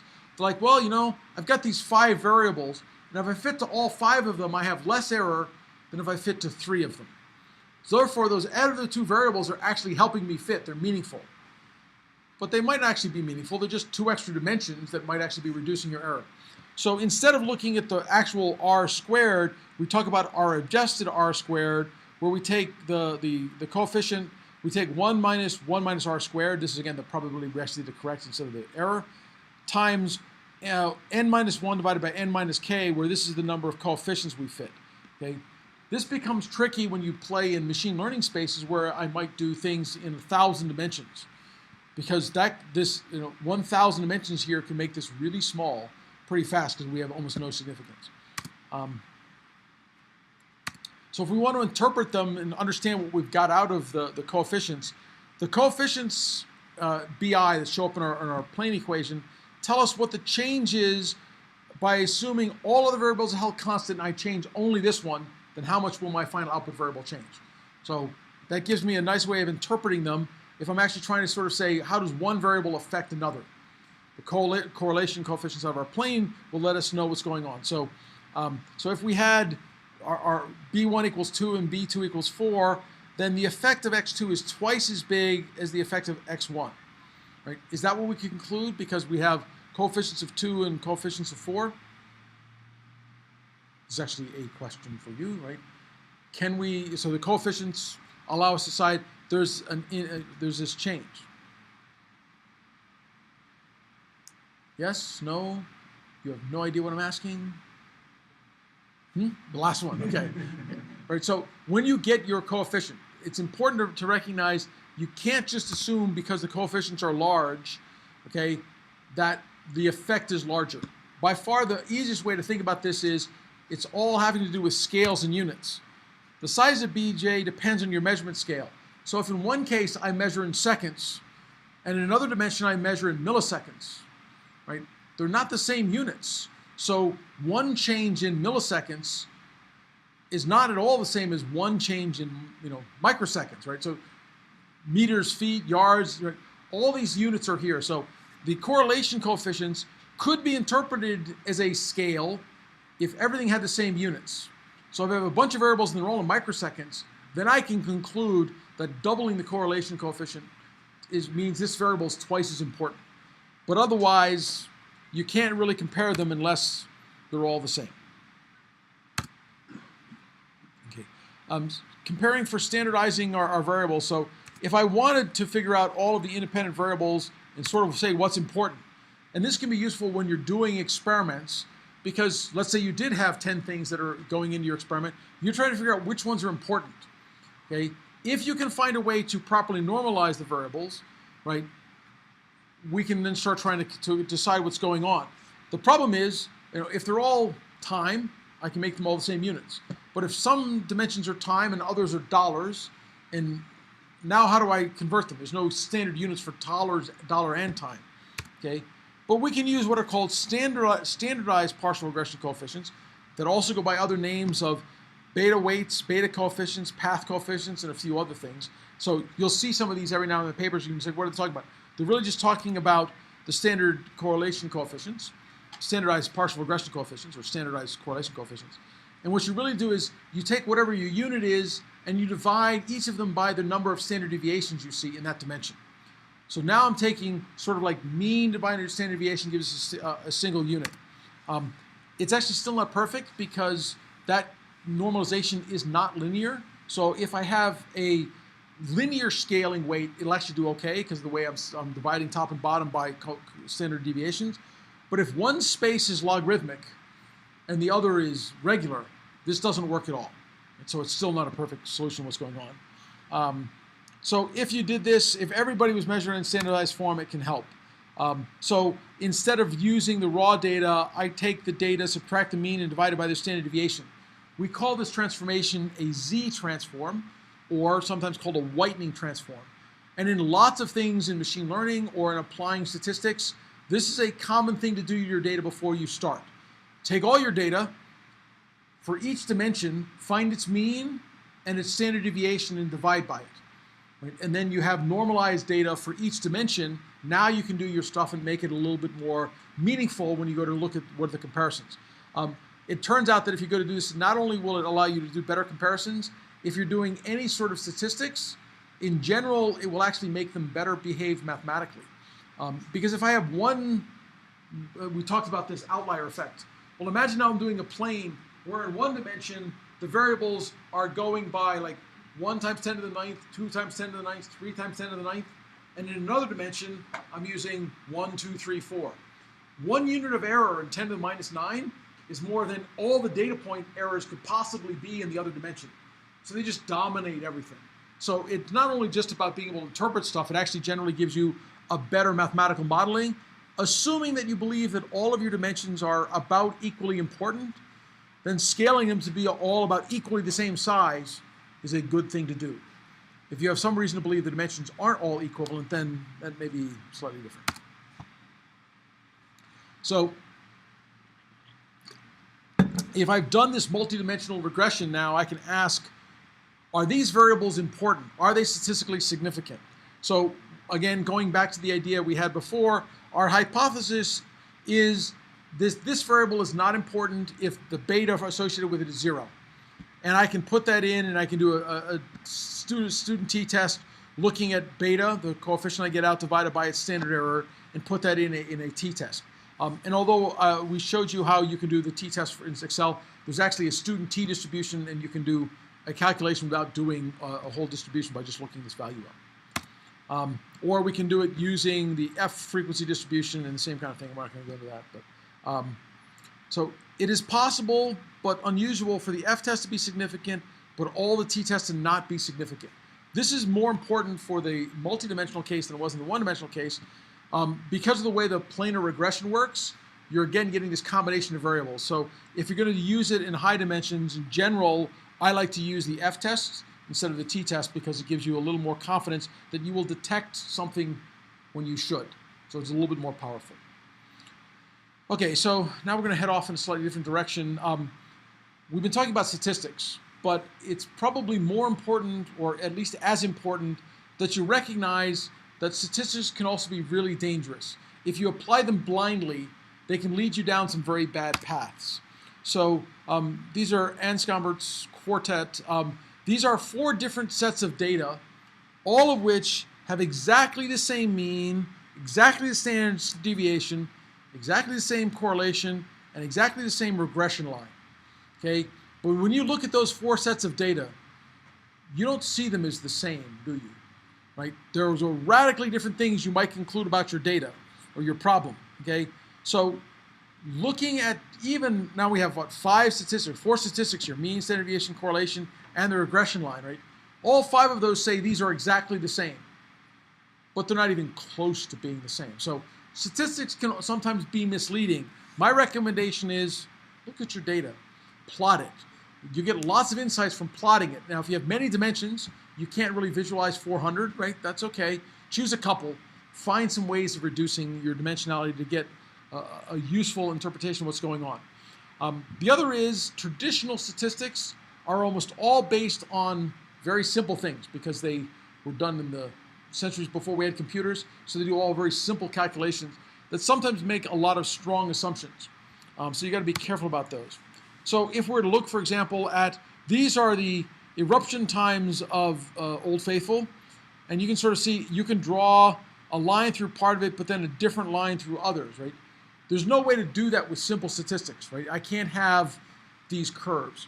Now, there are with modern tools. So instead of just what's called regression, in every major library now, there's something called ridge regression, which is based on support vector machines. And it gives you, so this is actually an example of bilinear ridge regression. It finds a much better fit to your data by saying I'm going to break it up into two pieces and fit those two pieces separately. But just like we had with fitting a plane, we have a downside to that. The more dimensions I give myself, the more freedom, I can always get a better fit, right? So I have to be careful about overfitting if I go doing that. Okay? You also want to be a little careful about spurious relationships, right? So here's a nice correlation plot or regression plot between ice cream sales and drowning. Okay, and who knows, right? And so I grew up at a time, and I don't know if any of you heard this, right? But when we were growing up, like we were told we can't swim after eating. Why? Because the two are correlated. Swimming in the summertime after you eat is more likely, and we would have, right, eating ice cream inhibits your swimming ability. You eat too much, you can't swim, you're gonna get cramps from it. There's a whole bunch of stuff we were told. The problem is there's really a third variable in this plot, right? So correlation doesn't all have to do with causality, right? Anyone recognize what's missing in this plot? What's actually so there's no causality between ice cream scales and drownings. What? Common sense? People eat ice cream? No, actually, summer temperatures. People tend to swim more, and therefore more people tend to drown, and ice cream's cold. They sell a lot more ice cream in the summertime, right? So the correlation is there's this hidden variable, summer temperatures, that are directly correlated with both increases in drowning and increases in ice cream. And since they both depend on the same variable, they become highly correlated. Okay? This is extremely common hidden effects in computer science. You measure two effects, they seem to be strongly correlated, and then you start just spitballing, oh look, they're correlated because the cold ice cream inhibits my ability to swim or whatever, right? When really, there's something else. So when you're doing experiments, when you find correlations, don't jump right away to what is the cause between them, especially if it seems a little more less obvious that that's likely to happen. Might be interesting. See if you can think about what could they both depend on that would drive this experimental outcome, because that's very common in computer science. We measure two dependent variables, and there's an independent one out there we don't see, right? So, for example, if we're interacting with people, right, if we were to have a correlation between, for example, the way they code software, right, and the number of bugs they find, right, well, it might be that their education is correlated, right? There would be a variable that directly impacts the thing in two different ways, and because of the way we did our sampling, we don't see that, right? If we don't ask about it in our sampling, we don't see it, and therefore we can assume it's there. And there's tons of effects that show up in computer science that after the fact have worked out to be things like, well, if I measure people in the morning, and I measure people in the evening, I might actually be measuring two very different groups of people, because the people who are in the office at 9 a.m. and the people who are in the office at 8 p.m. probably aren't the same people, right? That produces a bias, and that bias might be driving the outcomes, not whether or not people who stay late are more productive. Right? There have been studies that concluded that the night owls that hack at 2 in the morning are better programmers. Well, they're not measuring the same thing, right? They're measuring a group that chose to stay late. There's a group that came there in the morning, they did a different thing. Who knows what the cause and effect are, but being there late isn't what caused it, right? That's not likely what caused it. So here's another example, right? Income and illiteracy, right? So the higher your level of income, the lower your level of illiteracy. And in different papers, people looked at this and draw, make hypotheses that higher income means I can have more time to study, and therefore there's less issues about illiteracy because I'm not working to get through things. So higher levels of literacy means the lower levels of illiteracy. That means I can actually be going out after higher jobs. Right? You can argue causality either way. Correlations, these things don't show anything about causality. They're always about the relationship. There might be another variable, right? And often is another variable that's mediating both of them and making them go through. So, so look at your data and try and find the underlying story, and that might be more interesting.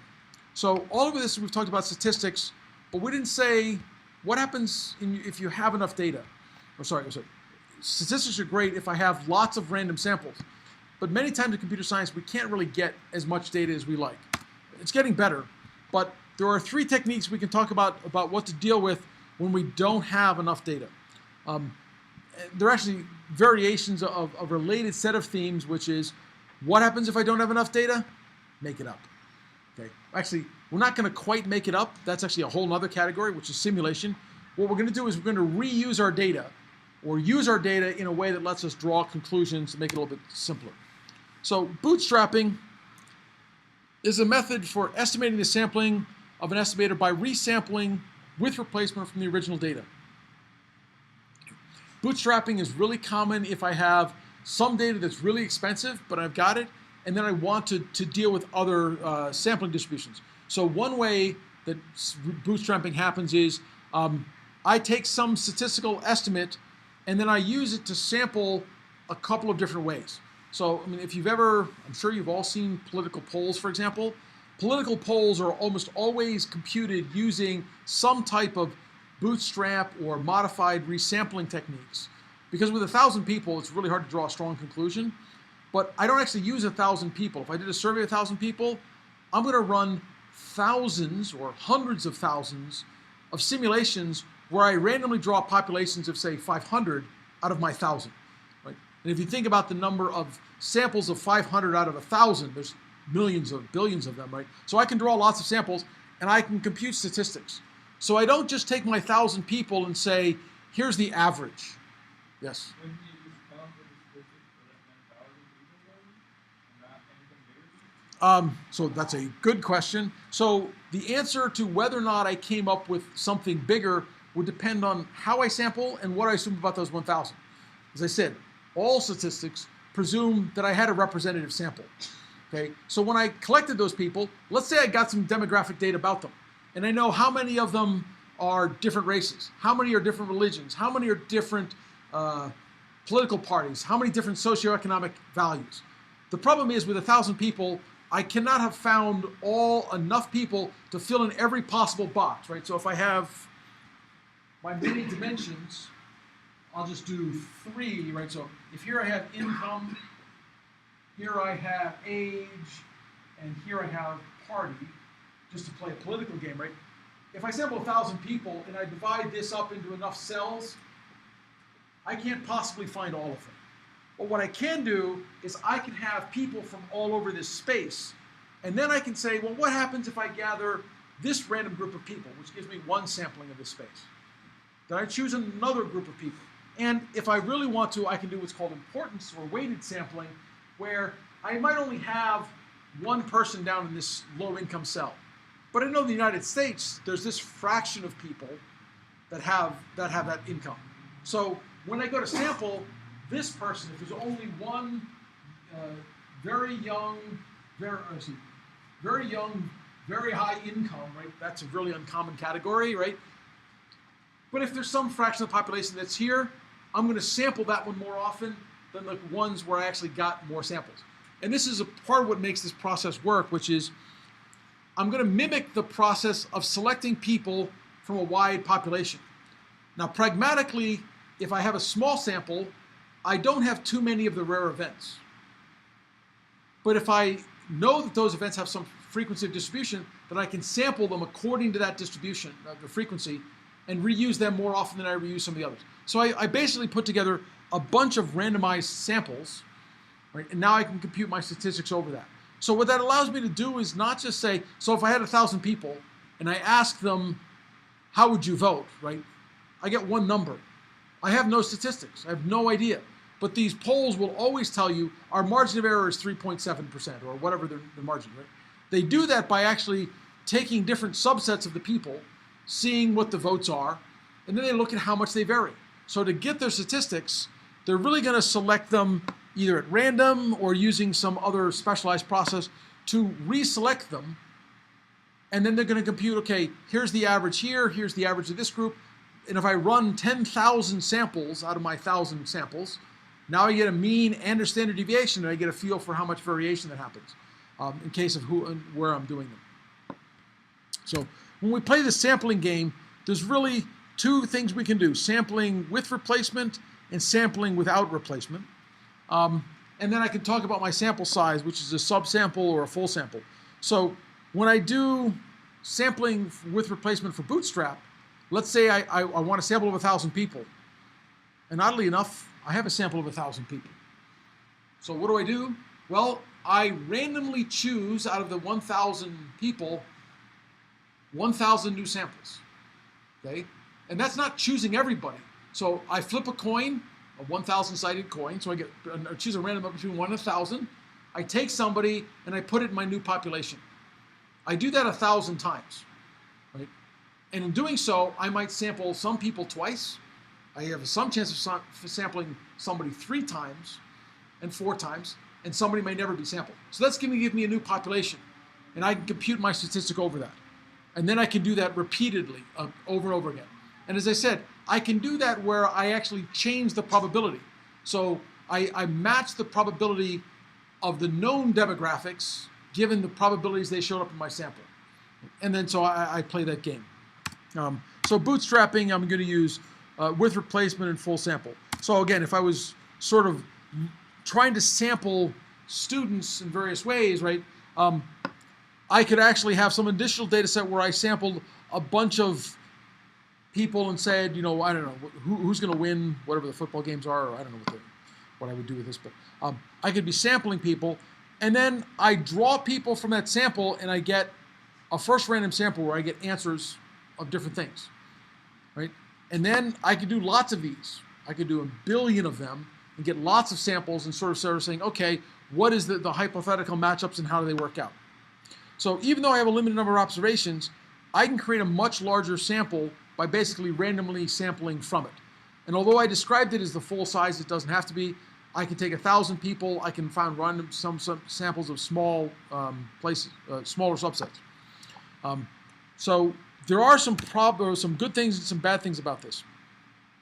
Traditionally, this works really well when I have irregular patterns and they may be difficult to recognize, right? So traditional forecasting, anything that uses regression, ridge regression, any parametric representation makes assumptions about the parametric representation, which is great when it's true and not so great when it's not true. Bootstrapping makes less assumptions, and therefore it can be useful to try and make some assumptions, some things when those assumptions are not quite true. So it makes minimal assumptions, but traditional bootstrapping needs full independence. This is by far its biggest assumption and one of the things that are wrong. So lots of statistics or polling samples, for example, are often biased. So if I actually use the phone book, the traditional phone book, which is how pollers used to work, if I call people from the phone book, what do you think is wrong with that?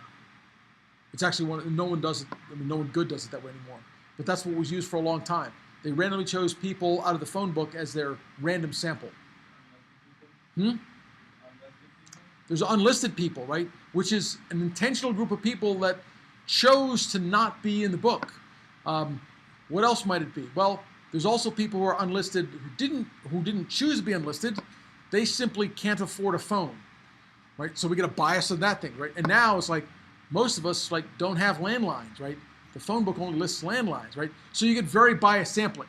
Bootstrapping can be completely destroyed if you violate the assumption that we had a representative sample. And that's by far its biggest assumption. Not just that they're representative, they also have to be independent. So if I gather data in a way that is dependent, so if I go out at 8 o'clock in the morning and I go and sample people, I am sampling a subset that is awake and active at 8 a.m., which is a not independent sample of people, right? I have to sample them far more randomly to get good behavior out of bootstrapping. But it doesn't actually assume anything about the normality of errors or equal variance, so some of those kinds of things are good. If the sample is a good approximation of the population, then we'll get some good things. However, I get very small data sets. Taking a representative sample and replicating it will yield good results, but if I get a really small sample, it may be impossible to get a good representative sample. Right? So if I think about something that's got a lot of variation, if I were to think about income levels and I were to randomly sample 100 people, right, I might actually have a pretty representative sample of income levels. If I sample 30, right, at one time there were more than 30 tax brackets, right? Now I think it's smaller than that, so we can at least get the tax bracket. But if there's a lot of variation, then a small number of samples will not let me get to proper bootstrapping. So you have to understand what's the underlying variation you expect to see before you can figure out if bootstrapping is going to be good.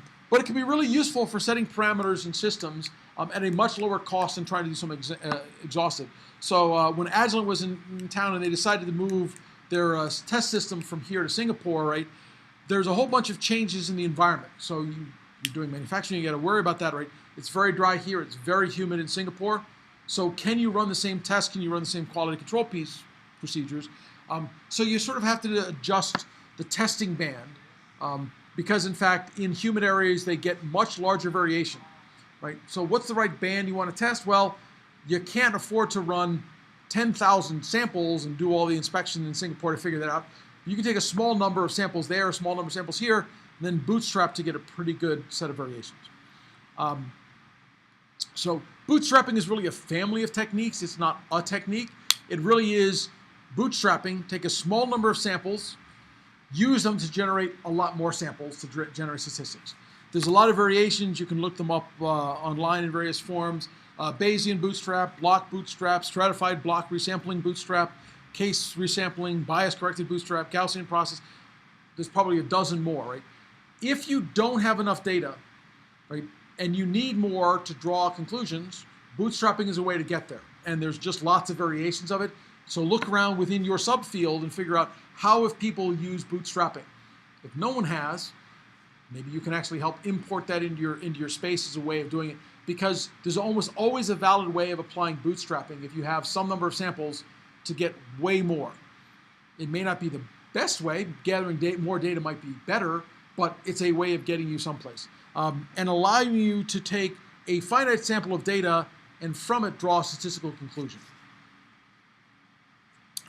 There's another related technique called jackknife. Jackknife, some people actually call it jackknife bootstrapping, which is a really confusing term, but jackknife to me is a statistical method for estimating and removing a bias.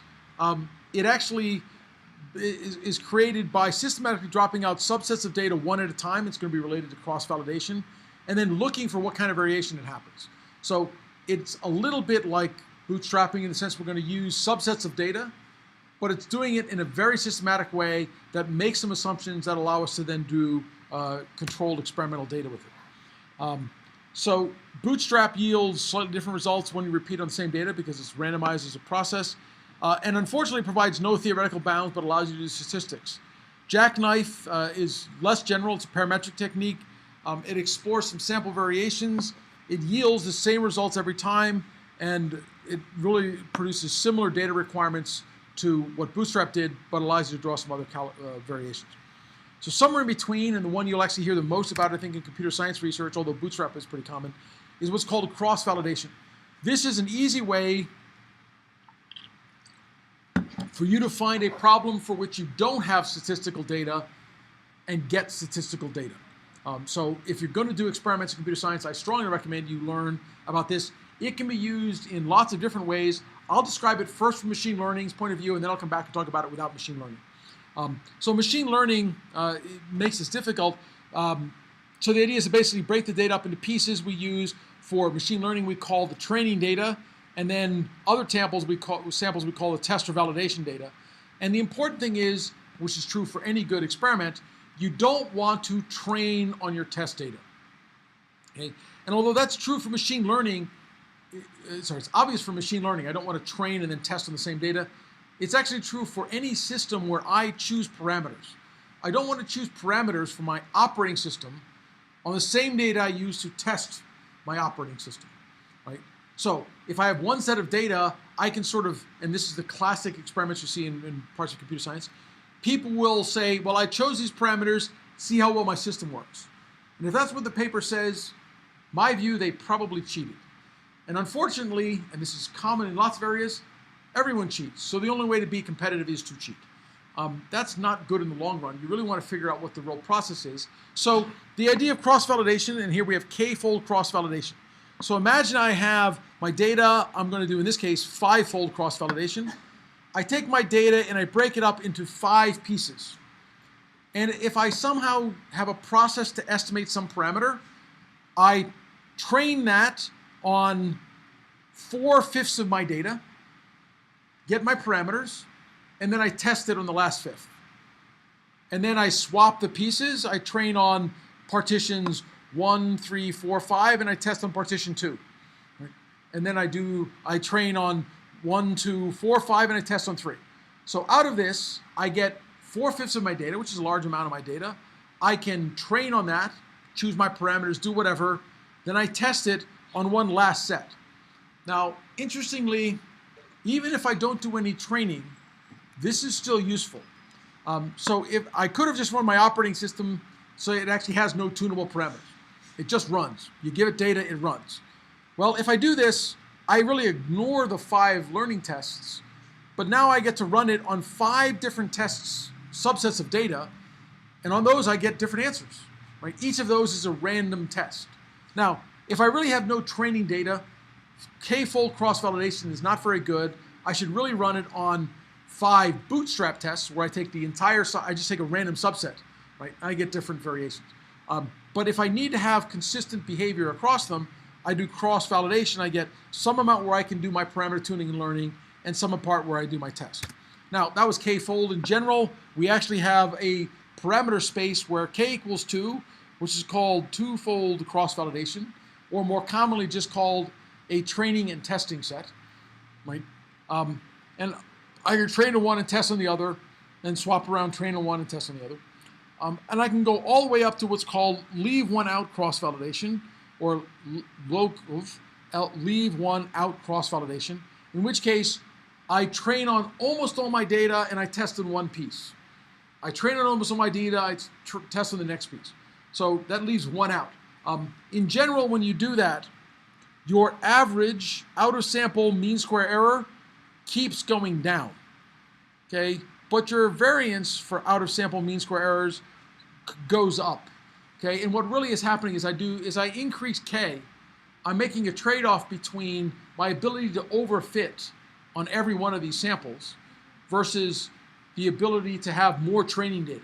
The more training data lets me have a better fitting, which is both better fitting but also increasing the chance of overfitting. So there's always a trade-off in this space.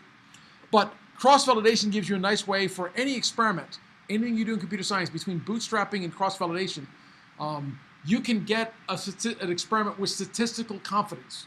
You see lots of papers and people say, well, we couldn't run statistical confidence. Well, it might take you a long time, but you can always take whatever your test was, run it 50 times with different subsets of your data, right? And then you get statistics out of it. Now you have to be careful because you made a few assumptions to make that happen, but you can get some very powerful things out of that. Okay, so cross-validation, we actually partitioned the data, where in bootstrapping we kept resampling it.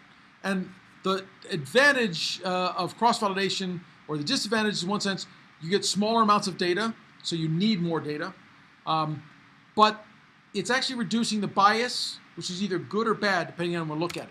So if I think about testing a problem where I have bootstrap versus 10-fold cross-validation.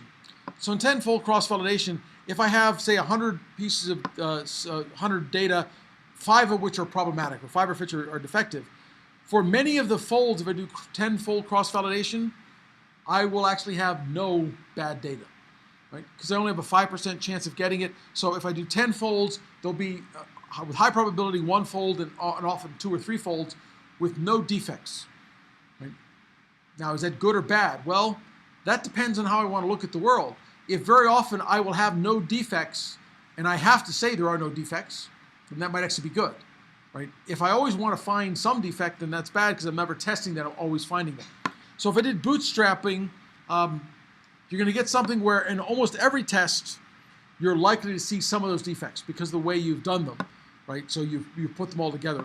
So you're going to sort of see them all the time. Again, that's either good or bad depending on what you do with it. But the biggest difference from a machine learning point of view is in cross-validation, each of the folds is independent. We never use the same sample twice, right? So it's not like I'm going to see it more and more often, where in bootstrapping, I'm randomly sampling, I'm going to see the same thing over and over again. So if there is a sampling error in bootstrapping, I am often magnifying it. But in cross-validation, I'm not magnifying it. I'm using it once for every test. So no test sample has more importance than the others. So that comes back and makes it a little more difficult. So that's it for statistics. I know this was a whirlwind tour. There's a lot of stuff in there. There's lots of opportunities as you do your own research for you to be using it. I want to make sure you saw a bunch of this stuff. And this is all just humor, the analysis of the value of your research and playing games with it. So we ended just a little bit early. If you have anyone have questions about statistics? A lot? None? So my guess is you will run into them. I wanted you to at least be aware of them. When you run into them, you'll start saying, okay, what statistic test should I use? Well, you can come back and find it. But with the right experimental design, which is what next week we'll talk about how to do experimental design. In computer science, you can really get by with just a couple of kinds of things. Parity Tests and the Wilcoxon sum rank test or signed rank test, those two are the biggest two tests you'll use in computer science because you can generally design everything so you have pairs. A versus B, C versus D. And so you start dealing with humans, then all this other stuff comes in and it becomes a lot more complicated. So you started off by saying that with respect to security, you don't really use statistics, but you use more of a proof. So in the crypto space, right, if you want to prove something is secure or something is correct, so the crypto space tends not to do statistical analysis, they tend to do proofs. The rest of security could benefit from statistics because they don't have proofs. But most of the papers don't also have statistics. Right? They could, they should, right? You can do a lot of things where you talk about what's the frequency. Let's say I'm talking about a congestion problem for a blockchain, right? I can talk, what's the likelihood of that failure? Okay, so I can say it fails 5% of the time. But if I have two algorithms, both of which fail 5% of the time, but they have a huge variance, right? 5% on average, but one has a huge variance and the other is a very small variance, there might actually be a difference between the two algorithms. So things like that are just generally not explored within that subspace, even though they could be, and in my view, should be. And despite my talk about how important this is, right, I would say more than half my papers have no statistical tests in them, okay? And I will say that because in some places where I go to publish, they don't care. So the effort to do it is really hard to justify. And the other is we just didn't have time to get them done. So we'll submit papers without them and then try and add it later.